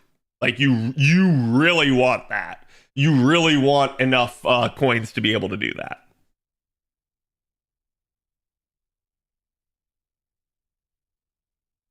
NP4 Salter or NP2 Sith? That's my choice. You're the inverse. I think that one's a little bit more picky, and I think it comes down to a little bit more of like, do you consider Salter to be like a heavy and hard carry for you? Because again, like, I can put enough emphasis on boss killing and challenge content all I want, but chat, what do you spend the most time doing in this game? Do you spend the most time boss killing, or do you spend the most time farming? So like, and that, you know, for some of you that might be a different answer, but like that's kind of usually I want some good boss killers, but at the end of the day, even at something like NP1, I can usually get the job done if the strategy is correct. Whereas like with farming, I just want to be able to kill. Don't make me 5-turn. Fuck that shit. AoE Archer, AoE Arts Archer, Arts Pretender. So Zenobia or what's her face? Faker. I don't have it either and just came back to FGO. That's difficult. If you had other decent like single target berserkers and or like maybe even heck like just a decent stable of like knight classes, I would maybe go with the archer.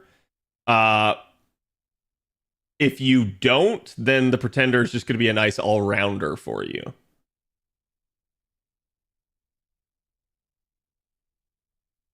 NP5 Salter and Hephaestion NP1. Hephaestion's permanent, so getting that first copy is really nice. But is Salter waifu for you at that point? You gunning for that final copy? That's what you got to ask yourself. Mana loading a pin for Salter? Yeah. MP3 Faker, MP1 Edison. Oh, don't ask me that. Okay, biased or unbiased response?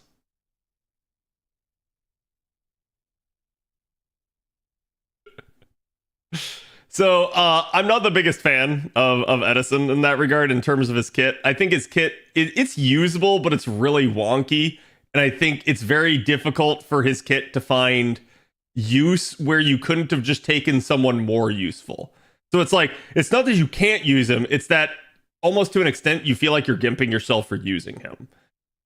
He does have some uniqueness, like I said, with the overcharge, but I don't know, right? Like, to me, Edison's one of the few units I don't have on NA. I do have him on JP though, interestingly enough, and I have used him. Completely up to you, right? I think getting the third copy of Faker's not that big of a deal, so if you just want the new unit, go with the new unit.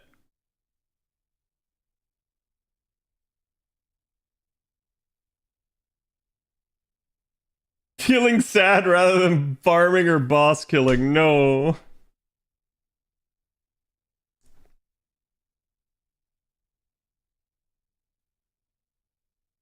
Edison's the only one enabling Tonalico to get her skill 3 immediately after 1 MP.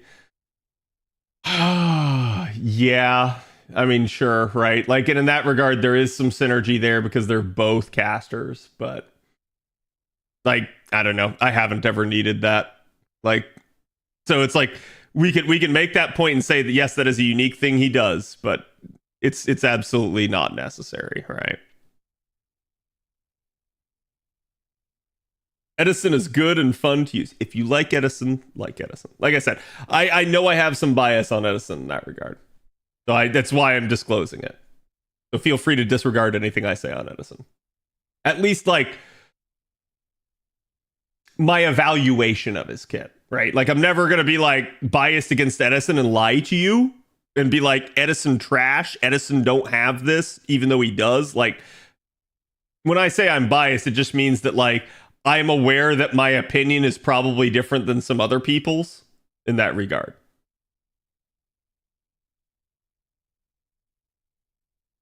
And I acknowledge that the people that are different than me have a legitimate point to make.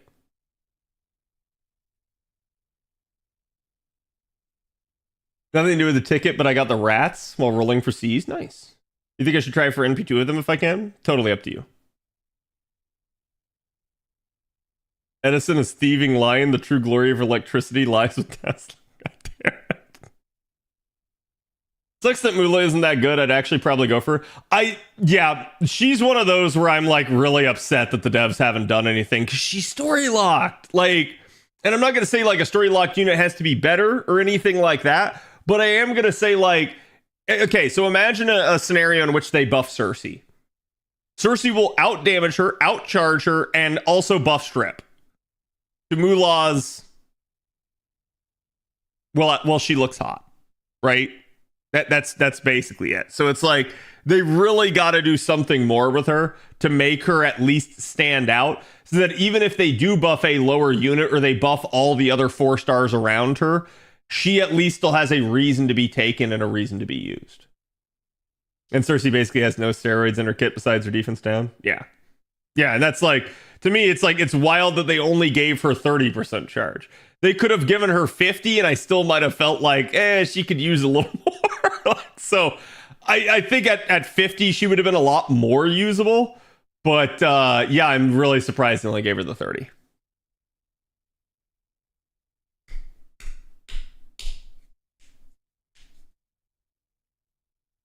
I never get why they do a surprise banner drop and don't at least give them the event C and rate up. That kind of super dirty of them to do so. Wait, what do you mean? You mean like you're saying why they have like a random banner, but the CEs aren't on rate up in the banner? Because I feel like they do, unless you're talking about something unrelated to the event. Like there have been a couple like that. The Vinci banner. Vinci banner. Do we have a Vinci banner right now?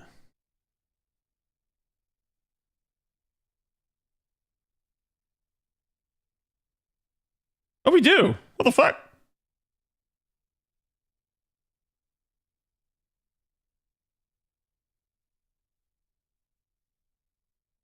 The Vinci banner was pre-release, so the event season went out. Yeah, in that regard, they should have just done her pre-release, right? Like that's an NA gaff, I assume. Like NA is trying to call it. Oh no.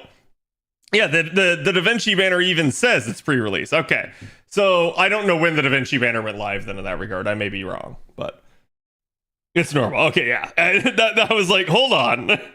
I feel like I'm about to go off on them if they rebranded it, but yeah, I'm sorry, I was not paying attention. To be fair to me, chat, remember too, like this is me coming back into the swing of things in FGO, where I've been kind of on like coasting, like literally on like autopilot for like the last 3 months. So particularly the last like month or two. They're shelling out banners like candles these days. I can't keep up with them all. Oh, it gets worse. So I don't know if you guys remember. Do you guys remember when I used to do banner review? Most of the time I did it like this, like where like we went through all these units and I talked it off the top of my head. That's how I used to do banner review. I knew all the banners off the top of my head. I stopped trying to memorize them all. There's too many. I can't keep them all in my head and I can't keep them straight. So when someone's like, hey, Cad, when's the next unit or the next banner for this unit? I usually don't know anymore. But I can tell you probably within a year, because that is how like FGO is kind of working in that regard. So I stopped committing it to memory partially because they're pretty decent at this point at giving most units a banner within a year. The obvious exceptions to this are usually the 4 stars. So you got to be a little bit careful. And that's one of the reasons maybe to be a little bit more picky here, right? Would you roll shooting purely for the voice? I mean, I did. Like back when I got shooting in her initial event, she I think was the highest damage when she came out, but like she didn't have charge. She was a 1-hit NP, so like you weren't gonna like 3-turn with her or anything like that. But she was not a bad unit. And early on in FGO, I cannot stress to you just how like lackluster a lot of the assassins were. Assassin was a class that was very poorly regarded for a long time.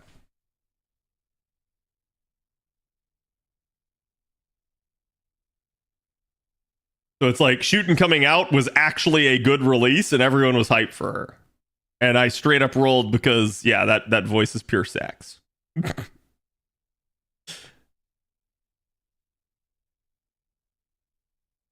NA does surprise banners from time to time. Usually the surprise banners, though, are them robbing the future. Like, it's usually them taking something that we already knew about and them pulling it forward to try and, like, mess with clairvoyance. And to a degree it does, to a degree it doesn't. And I've often talked about that like messing with NA's clairvoyance can only earn them less money over time, not more. Because it's just going to piss people off and make them potentially not roll. Where they go like, oh man, like maybe I was going to wait on, and I think this actually happened a year or two ago, where it's like, oh man, maybe I was going to roll on Ishtar's banner coming up at like Thanksgiving. But then instead, they jumped it forward all the way to the spring and like sandwiched it in between 3 other highly desired banners. And I suddenly just don't have the courts to roll. So congratulations, I don't roll. Right? Like And that's, I think, the problem that they have when they do stuff like that is it actually just ends up like they either at best get people that had already intended to roll, or at worst they make someone who wasn't planning on it unable to roll. And so that's why I said, like, I think in retrospect it only ever costs them money whether or not they realize it, because it's very difficult to weigh against the what if of how much money they would have made if they left the banner the same. Because you can look at JP's numbers, but JP's not NA. And NA has different tastes and different desires and different units that it hypes. So in that regard, I don't think they can actually do it, right? They robbed the Gramps banner from the future. Yeah, and that actually caused me not to roll more Gramps. Like I was guilty of that. Because I went like, well, no, I'm not rolling here. And I think I had planned to NP5 my Gramps. And I just said, nope, he's at MP2 and I'm just leaving him there. So they cost themselves 3 different copies right there by doing that. And part of it was, too, if you remember, we knew we had Pity coming. So they not Pity. We had the 11 spin coming. So they pulled him from the 11 spin era to right before the anniversary. And it actually overlapped into anniversary and he didn't have the 11 spin. So I said, no, I'm not going to reward them for that.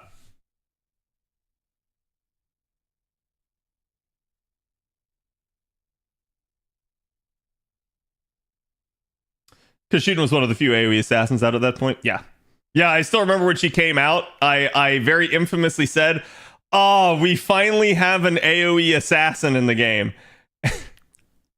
And everyone pointed to me and like, no, Cad, you forgot about Phantom. And I was like, oh, shit. I still remember that. I still remember that gaffe and being like, yeah, you're right. I did.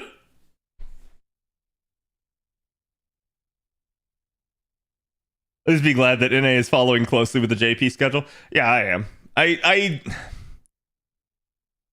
I have no issues when NA follows JP almost in lockstep, right? Like, and the one thing that I want NA to do every single year is, make our adjustment for anniversary. Other than that, like, I'm A-okay with them pretty much lockstepping JP because I feel like we can't ever ask for more than JP got, right? So it's like, I'm just A-okay with it. And the only times they ever upset me is if they decide to move it around, right? Like, and in a non-predictable way. It's like they moved around something that they had no business moving around.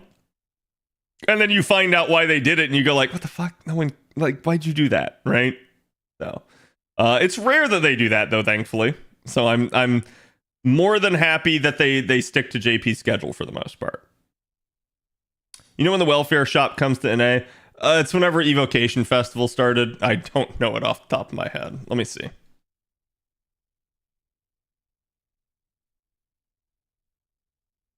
All right, Evocation Festival Part 1 was in April. So you guys have about a year until it comes out. And you can see, the very first one was a doozy. You immediately got Ryder Kentucky.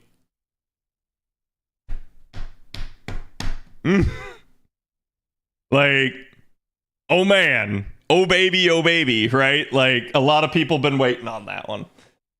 And again, a lot of people took this as, oh shit, we're never getting a Kets rerun. Like, good of this year is Sin. Yes. Yes, it's Creepy T-Hand Lady. That's actually a Black Grail AoE quick looper as a berserker. Hey, they need bait to hype things up, don't they? Yeah, I mean, like, so, and I want to be clear here. If they ever come out with a coin fix, I expect that coin fix to come to NA yesterday. Like straight up. I demand it, okay? Only that, though. I'm A-okay waiting for Evocation Festival to come to NA. Right? Like, I will say this. I think certain things like this, it's always smart of the devs to move it forward.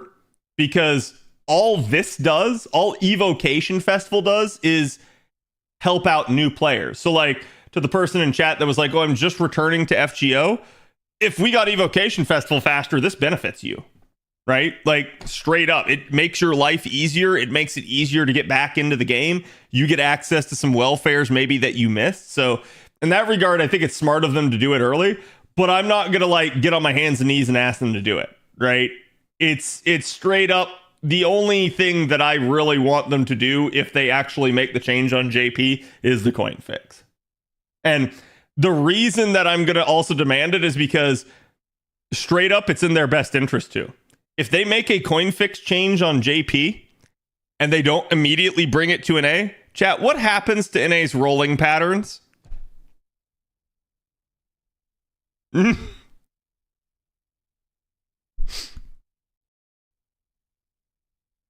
Like, I can straight up tell you, it's not going to be no rolls, but straight up, like, immediately, right then, right there, nobody rolls past MP5 for anything. It immediately stops. The faucet shuts off, right? And then, yeah, I think a lot of people probably do hedge their bets until certain things like that.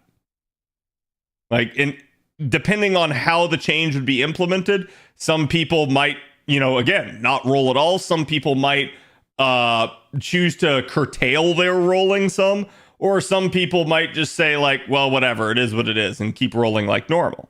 And I think, to a large degree, some people will just keep rolling like normal. But I do think there will be a tangible impact from some people that will alter their rolling habits because of it. In the same way that, like, we kind of saw with Pity, right? Like, they hadn't said anything about bringing Pity to NA early, but you could already see as some people were taking and adopting the strategy and standpoint of, yeah, we got Pity in the future. Like, I'm not going to roll this banner because the next time this unit comes around, there's Pity. So based off of that, that's why it was smart of them to bring Pity to NA earlier, because people were just not going to roll as much and it was going to hurt NA's profitability. So it kind of makes sense. Sid, thank you for the follow.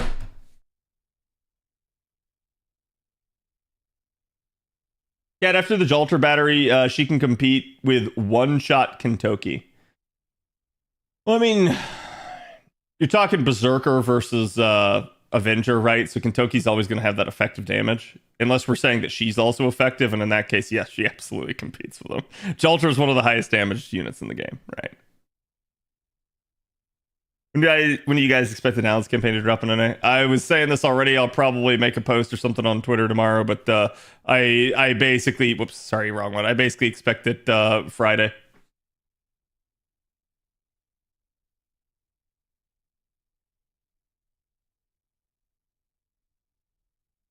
They know they have to bring it at a similar-ish time. I mean, I hope so, right? Is Jolter over Musashi for damage? Oh, it's a good question. I don't know. I haven't looked at the actual computed numbers for those two. Like, I've obviously seen Jolter's numbers. I haven't seen Musashi's in a hot second. Musashi's up there, though.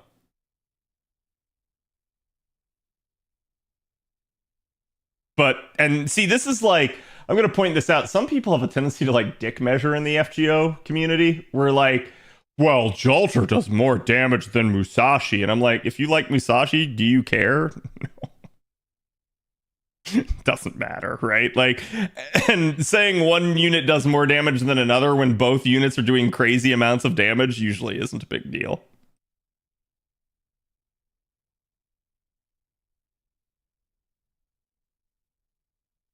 I haven't looked at Musashi's in context. Yeah, I haven't really either. Do people quit because NA is not willing to speed up? I don't really think so. I think people that quit the game, like actually quit, right? I assume they quit for various reasons. Either they find the game tedious, which is kind of the case with all gacha games. They probably dislike some of the gameplay to some degree. Or they probably find it very difficult to like get caught up. I suspect it's usually one of those things, right? And that kind of is reflected in what I see people complain about and mention a lot of the time. I don't really think you ever see anyone going like, fuck NA, I'm going to JP. I think people that play JP already play JP and they're A-okay with it. And people that don't. I do occasionally see people be like, hey, I'm going to start out on the other server. But that's more of a like, there's a sudden interest because of like a unit coming out or something like that. And then I think if they quit, or it's more like them dropping it because they just didn't have the commitment to stick with it. Nobody wants NA to catch up. Some cool stuff though. I'll say this. I'm coming more around to the idea of NA catching up.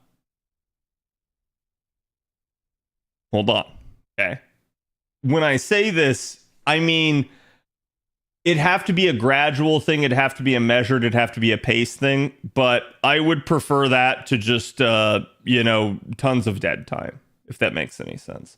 I'm also part of my mentality on this that's been changing more than anything has actually to do with the community more than anything else. I'm kind of sick and tired of watching, especially how the English speaking Japanese players just treat the rest of the community like trash.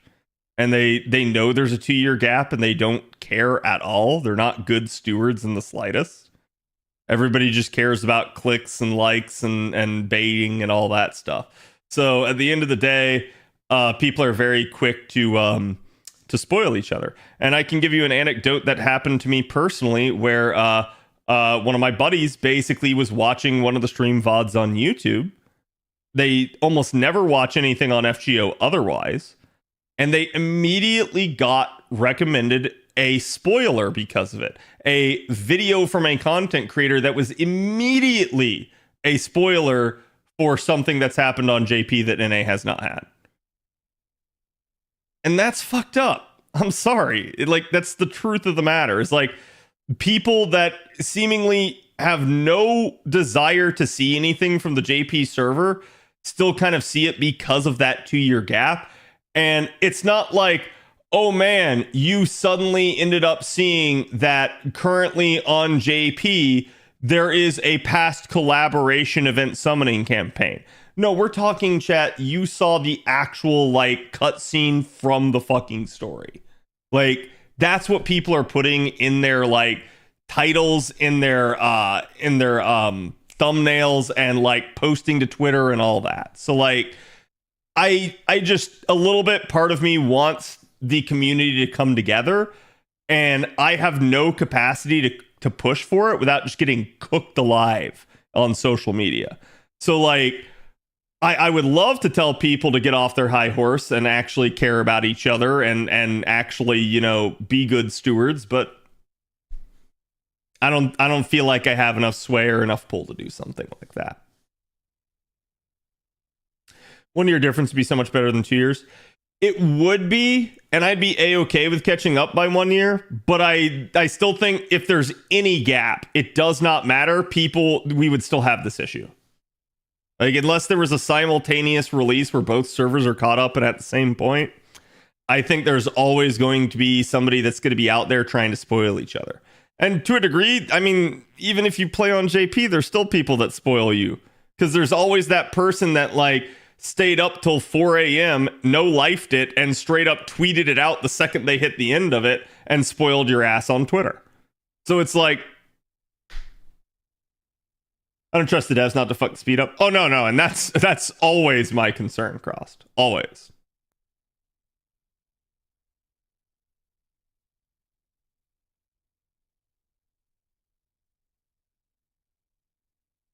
I don't mind the gap, but I do rather than catch up so I can guarantee that I get to experience the whole story. Yeah, I mean, it is what it is, right? Like, I at least have faith that one way or another you'll get to experience the whole story.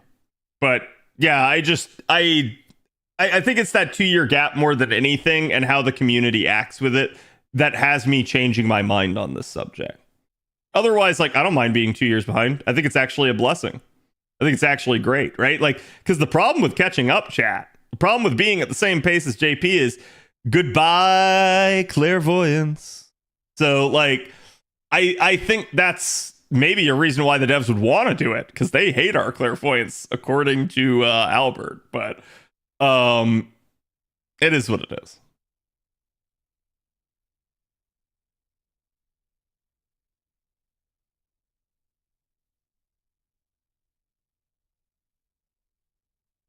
I got spelled on JP on Ordeal Call 2, so yeah, like I said, we played Ordeal Call 2 on stream. Obviously, you guys can infer some stuff from that, but you don't know the specifics of it usually if you watch me on stream because I skip all the story. So, like, all you see are the fights. At the end of the day, still, people find ways to spoil you. Doesn't make it a good thing. And I understand some people don't care, but I've often said this before too, that like you should care, if only because like, yeah, basically your lack of caring often ends up impacting the guy to the left of you that maybe does care. And you know, if you had instead just spoken up and been like, hey bro, maybe don't say that, that guy wouldn't have seen it and gotten spoiled, right? So I think it's like, it's just sort of a do unto others as you would have done to yourself. And while some people might not care, they should at least respect the fact that other people do.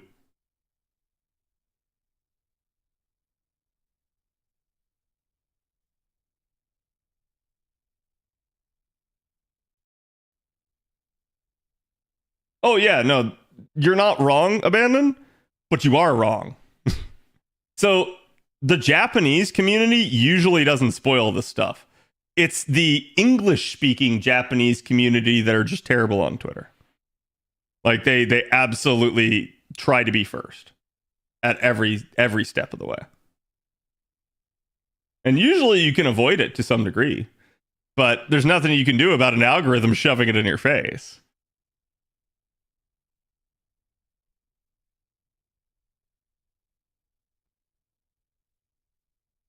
I enjoy knowing what's coming. Yeah, and I think that's actually really good for free-to-play players. It allows you to actually play free-to-play.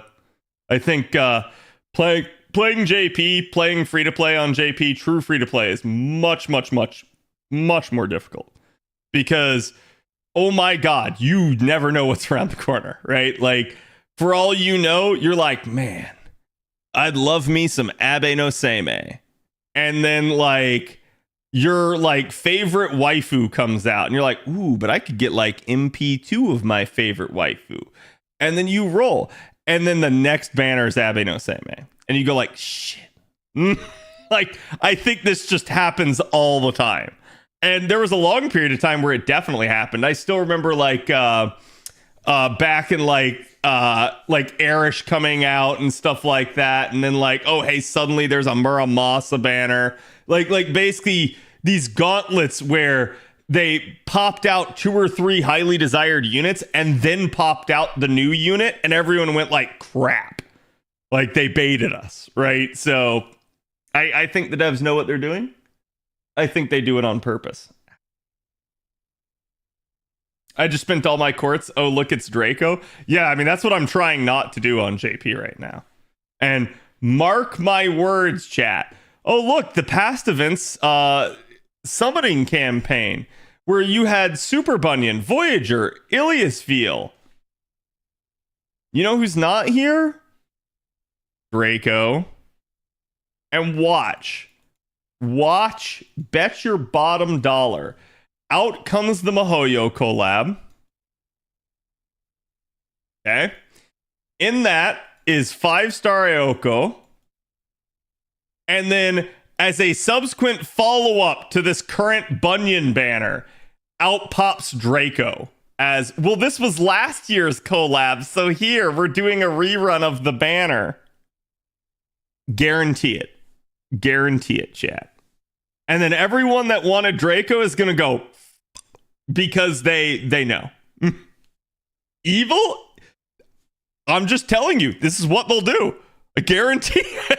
Like, that's why I told you guys, you're getting a Draco banner this year. It's just not when it's not on your terms and not when you want to.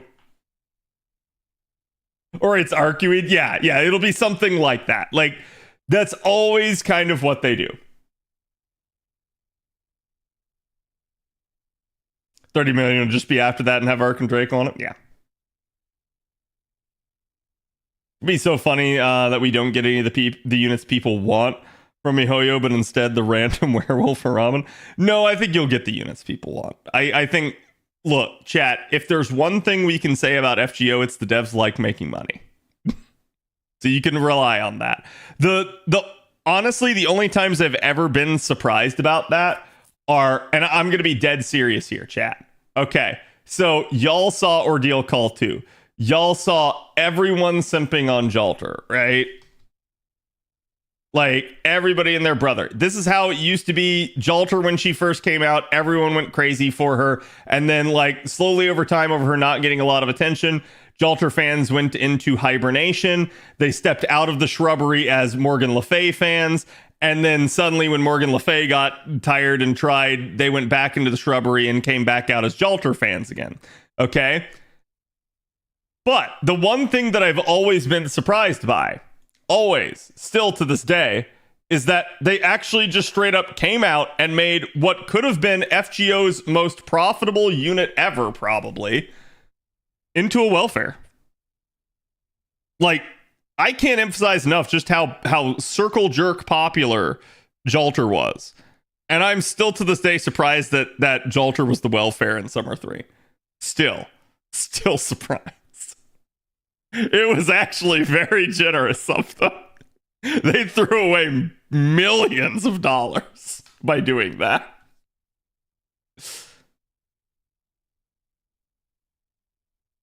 So, like, at the end of the day, yeah, I'm there's times where I'm like, oh yeah, they definitely want to make money, and then there's times like that where I'm like, do they? Like, damn, okay. Also, Ishtar, yep. And to be fair, the summer unit usually it's a limited 5-star female that they turn into a 4-star welfare. That is usually the recipe for it. I believe, and someone would have to correct me if I'm wrong, but I know up through, I think it was Summer 6, up through Summer 6, the only time there was ever a deviation in that was Summer 5, and that was because they turned Consort U from a story-locked 4-star into the welfare. But I don't remember if they've done it again since then.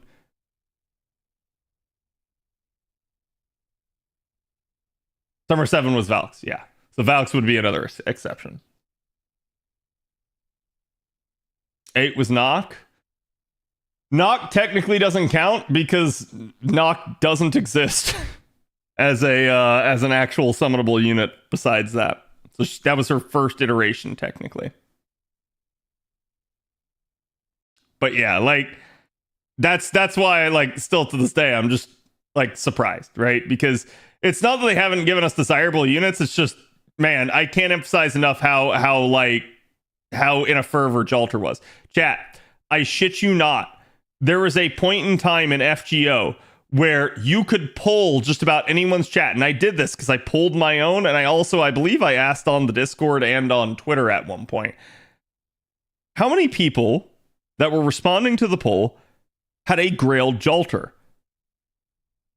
The percent was 25%. That means 1 in every 4 people, roughly, had a Grailed Jalter. That's a ton of people if you really think about it, right? Like, that's insane popularity. I was the 75%, yeah. And it's like, I don't know, maybe I was the outlier in that regard, because obviously there's a Saberface team on this channel, but like, I was still surprised. People really are amorous, yeah. Well, and I'm not blaming them, right? Like, to a large degree. I have had times where Jalter fans were really annoying, but that's, I think every fandom kind of has that one group, right? Like, there's been times where Erish fans were super annoying. There's been times when Jalter fans are super annoying. I don't know. It just is what it is.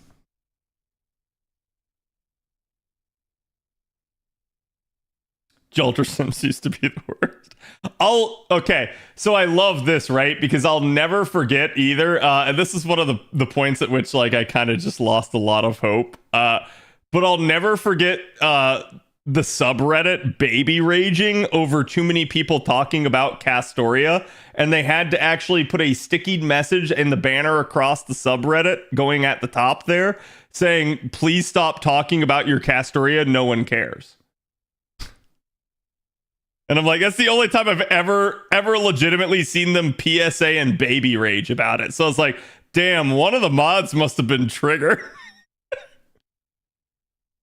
But I'm like, that's a little bit more different than like, hey, like, you know, you're being super pushy or something like that. That was just clearly somebody like snapping and getting upset. Probably because they just didn't like the character.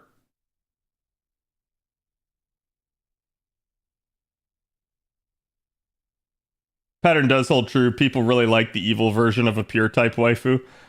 I think people are just edgy, right? Like in general.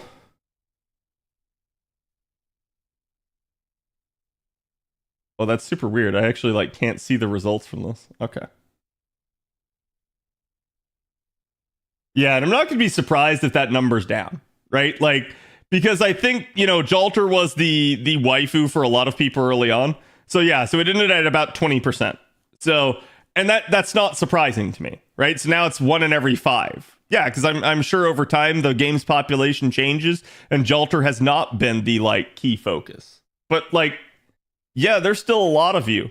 You're not a unique snowflake, right? Like, in the same degree, it's like, oh my god, you talking about looping with your space Ishtar that's grailed in NP5, you're also not a unique snowflake. There's nothing special about you. You're the exact same as you and everyone like you. It's the Buzz Lightyear meme, right?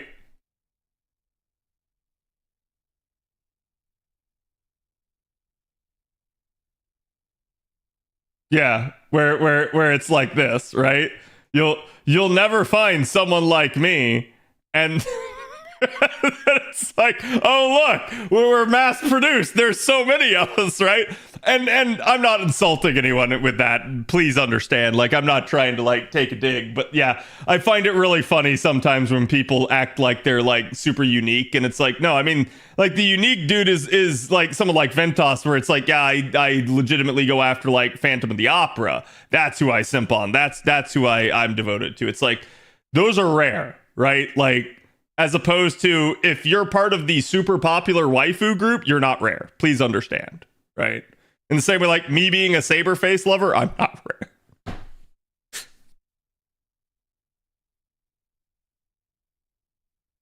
I love Morgan so much, I got 2 of her Nendoroids. Damn, you too? That's kind of my point. I'm a free-thinking individual, yes. I have Grailed level 100 Mabe, Nightingale, and Barcast. Okay, so Barcast, definitely not rare. The other 2, yeah, definitely a lot more rare. Nightingale more so than Mabe. Like Mabe, there's definitely a couple that I know of out there that simp on her. Nightingale, I don't really see too many.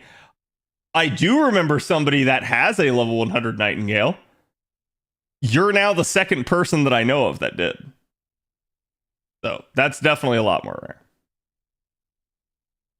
Zelfer, thank you for the 40 months. Appreciate it. I really like Tamamo. Yeah, that'd be another one, right?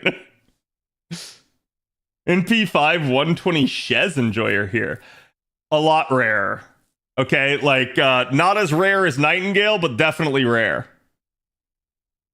And I think there's a lot of people that are like, oh man, I really like Nightingale and the Trick or Treatment C.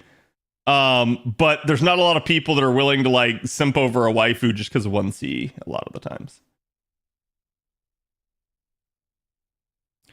Next project is 120 Anne Bonnie. Am I special? That's rare. Yeah, I would say that's fairly rare. I grailed Ku Alter and Nero. Not rare. I know a ton of women that like Ku Alter. I don't know why.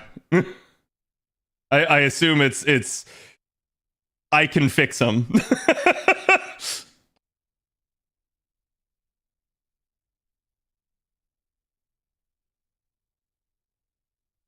I saw a 120 Nobukatsu. I mean, at that point, I assume they're probably a Nobu simp. Like just overall. But damn, that's... Damn. A 120 Summer Raiko, is that rare? It's probably rare only because most people probably don't have the coins for that. Interestingly enough, I do, but I don't have her 120, obviously. But no, like my NA had like God, I think it was like 17, 20 copies of her, something like that. I can fix him, he can break me. Yeah, there you go. That's another way of doing it. My only 120 is Lalter for now. Nice. Cultured. Lalter is like FGO's Shadow the Hedgehog. So what you're saying is then by the transitive property is that like Alter is Neo from the Matrix. That's what I'm hearing there, William. And if anyone doesn't understand that and what I was trying to say there, let me go grab you a link real fast.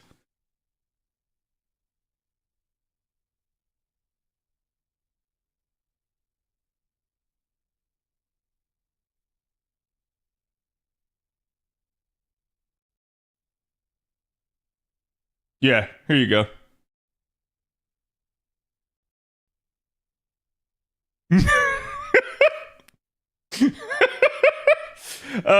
Chickens, thank you for the 2 years. Appreciate it. Real, yeah, no, it's actually real. He's actually Shadow in Sonic. I don't understand, but okay. So literally, Alter is Neo from the Matrix. That's what I'm hearing. John Madden, thank you for the follow.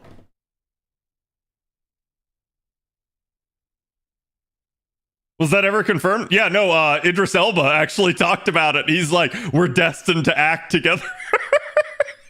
Like, it's just kind of wild. And I can definitely feel like if they just want Shadow to be dark and brooding, Keanu Reeves can definitely do that. Like, straight up. He's absolutely capable. Also, I don't know how many of you saw this, but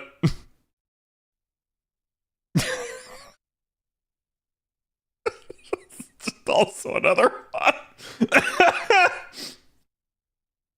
I've seen a level 100 Leonidas and Yuri Pirates. I've seen a 120 Leonidas. Like I do see some occasional Leonidas people, but that one's another fairly rare one.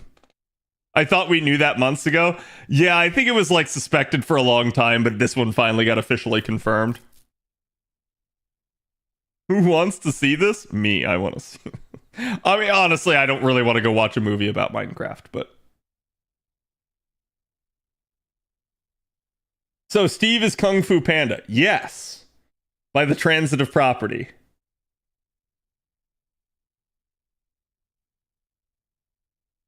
Shadow cast by Hayden Christensen with his Star Wars 3 lines. Yeah, I'm okay with that. JP got 120 Segan Gray. Nice. Try finding a 120 Matahari or Angry Mango. I'll call that an achievement. Oh, I know someone that's a 120 Matahari. He's a content creator.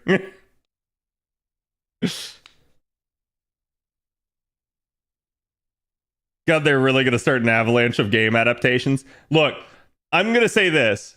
As we've seen with the Fallout show, as we've seen with The Last of Us, as we've seen with like any of the adaptations that were good, like Cyberpunk Edge Runners, right? Like, it doesn't matter that you're adapting a video game.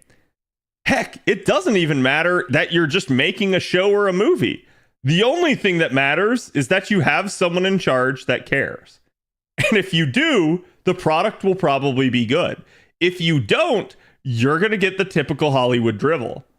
And that's, I think, the big issue that a lot of people are realizing. Like, that's how you get Halo. Straight up. You get John Halo. Edge Runners wasn't a live action, though. It wasn't. But it was pretty clear that they wanted to do a faithful adaptation to the IP. Right? Like, straight up, they captured the essence of Cyberpunk to a T. And you can see, like, to the same degree as Edge Runners made people want to go back and give Cyberpunk another chance, Fallout has made people want to go back and give Fallout another chance.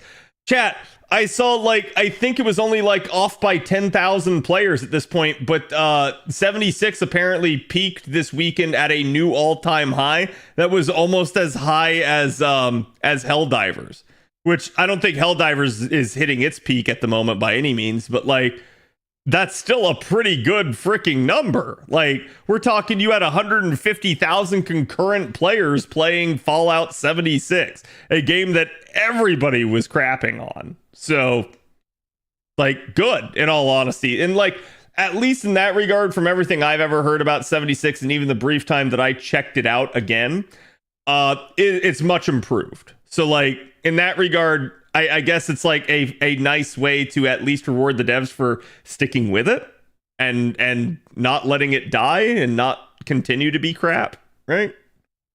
But I do agree. It's like the better way is to just never have to release crap, right?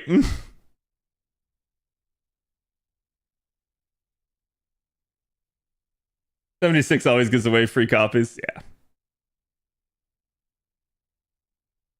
That game is horrible at launch. I played it in the beta and I didn't like it, so. Todd Howard realizing that the newest game they were advertising was the worst one. I mean, even Fallout 4 hit new peaks, and a ton of people also returned to New Vegas in Fallout 3. So, like, it's pretty clear that all of a sudden, just making a good, like, show or movie can revitalize your IP. And I'm going to say this. Look at Wizards of the Coast. Look at, not this year, but last January, how they had an absolute boondoggle with the OGL fiasco and nearly imploded Dungeons and Dragons in the community. Okay? And then look at how they released Baldur's Gate 3 and the D&D movie, Honor Amongst Thieves, and both were very well received. It's like, maybe stop messing with this other thing and trying to milk people for money, and instead just keep creating games and movies that make people really like your IP. Shocking. Easy recipe for success as long as you do a good movie or game, right?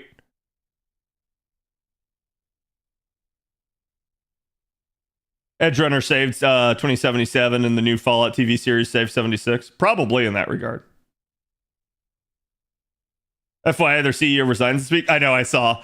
And like, to a degree, that's probably good, but also to a degree, it might be terrible because they might get someone worse, right? Like, so it's a crossed fingers, hope for the best type deal. Anyways, chat, it's 11 o'clock. We didn't get to we didn't get to Battletech. I'm sorry.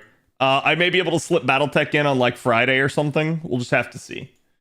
But in the interim, let me find you guys somebody to raid. Somebody to love. I see him, Mr. Guru's on. He's playing some Destiny. We're going to send you guys over his way. I hope you guys enjoy.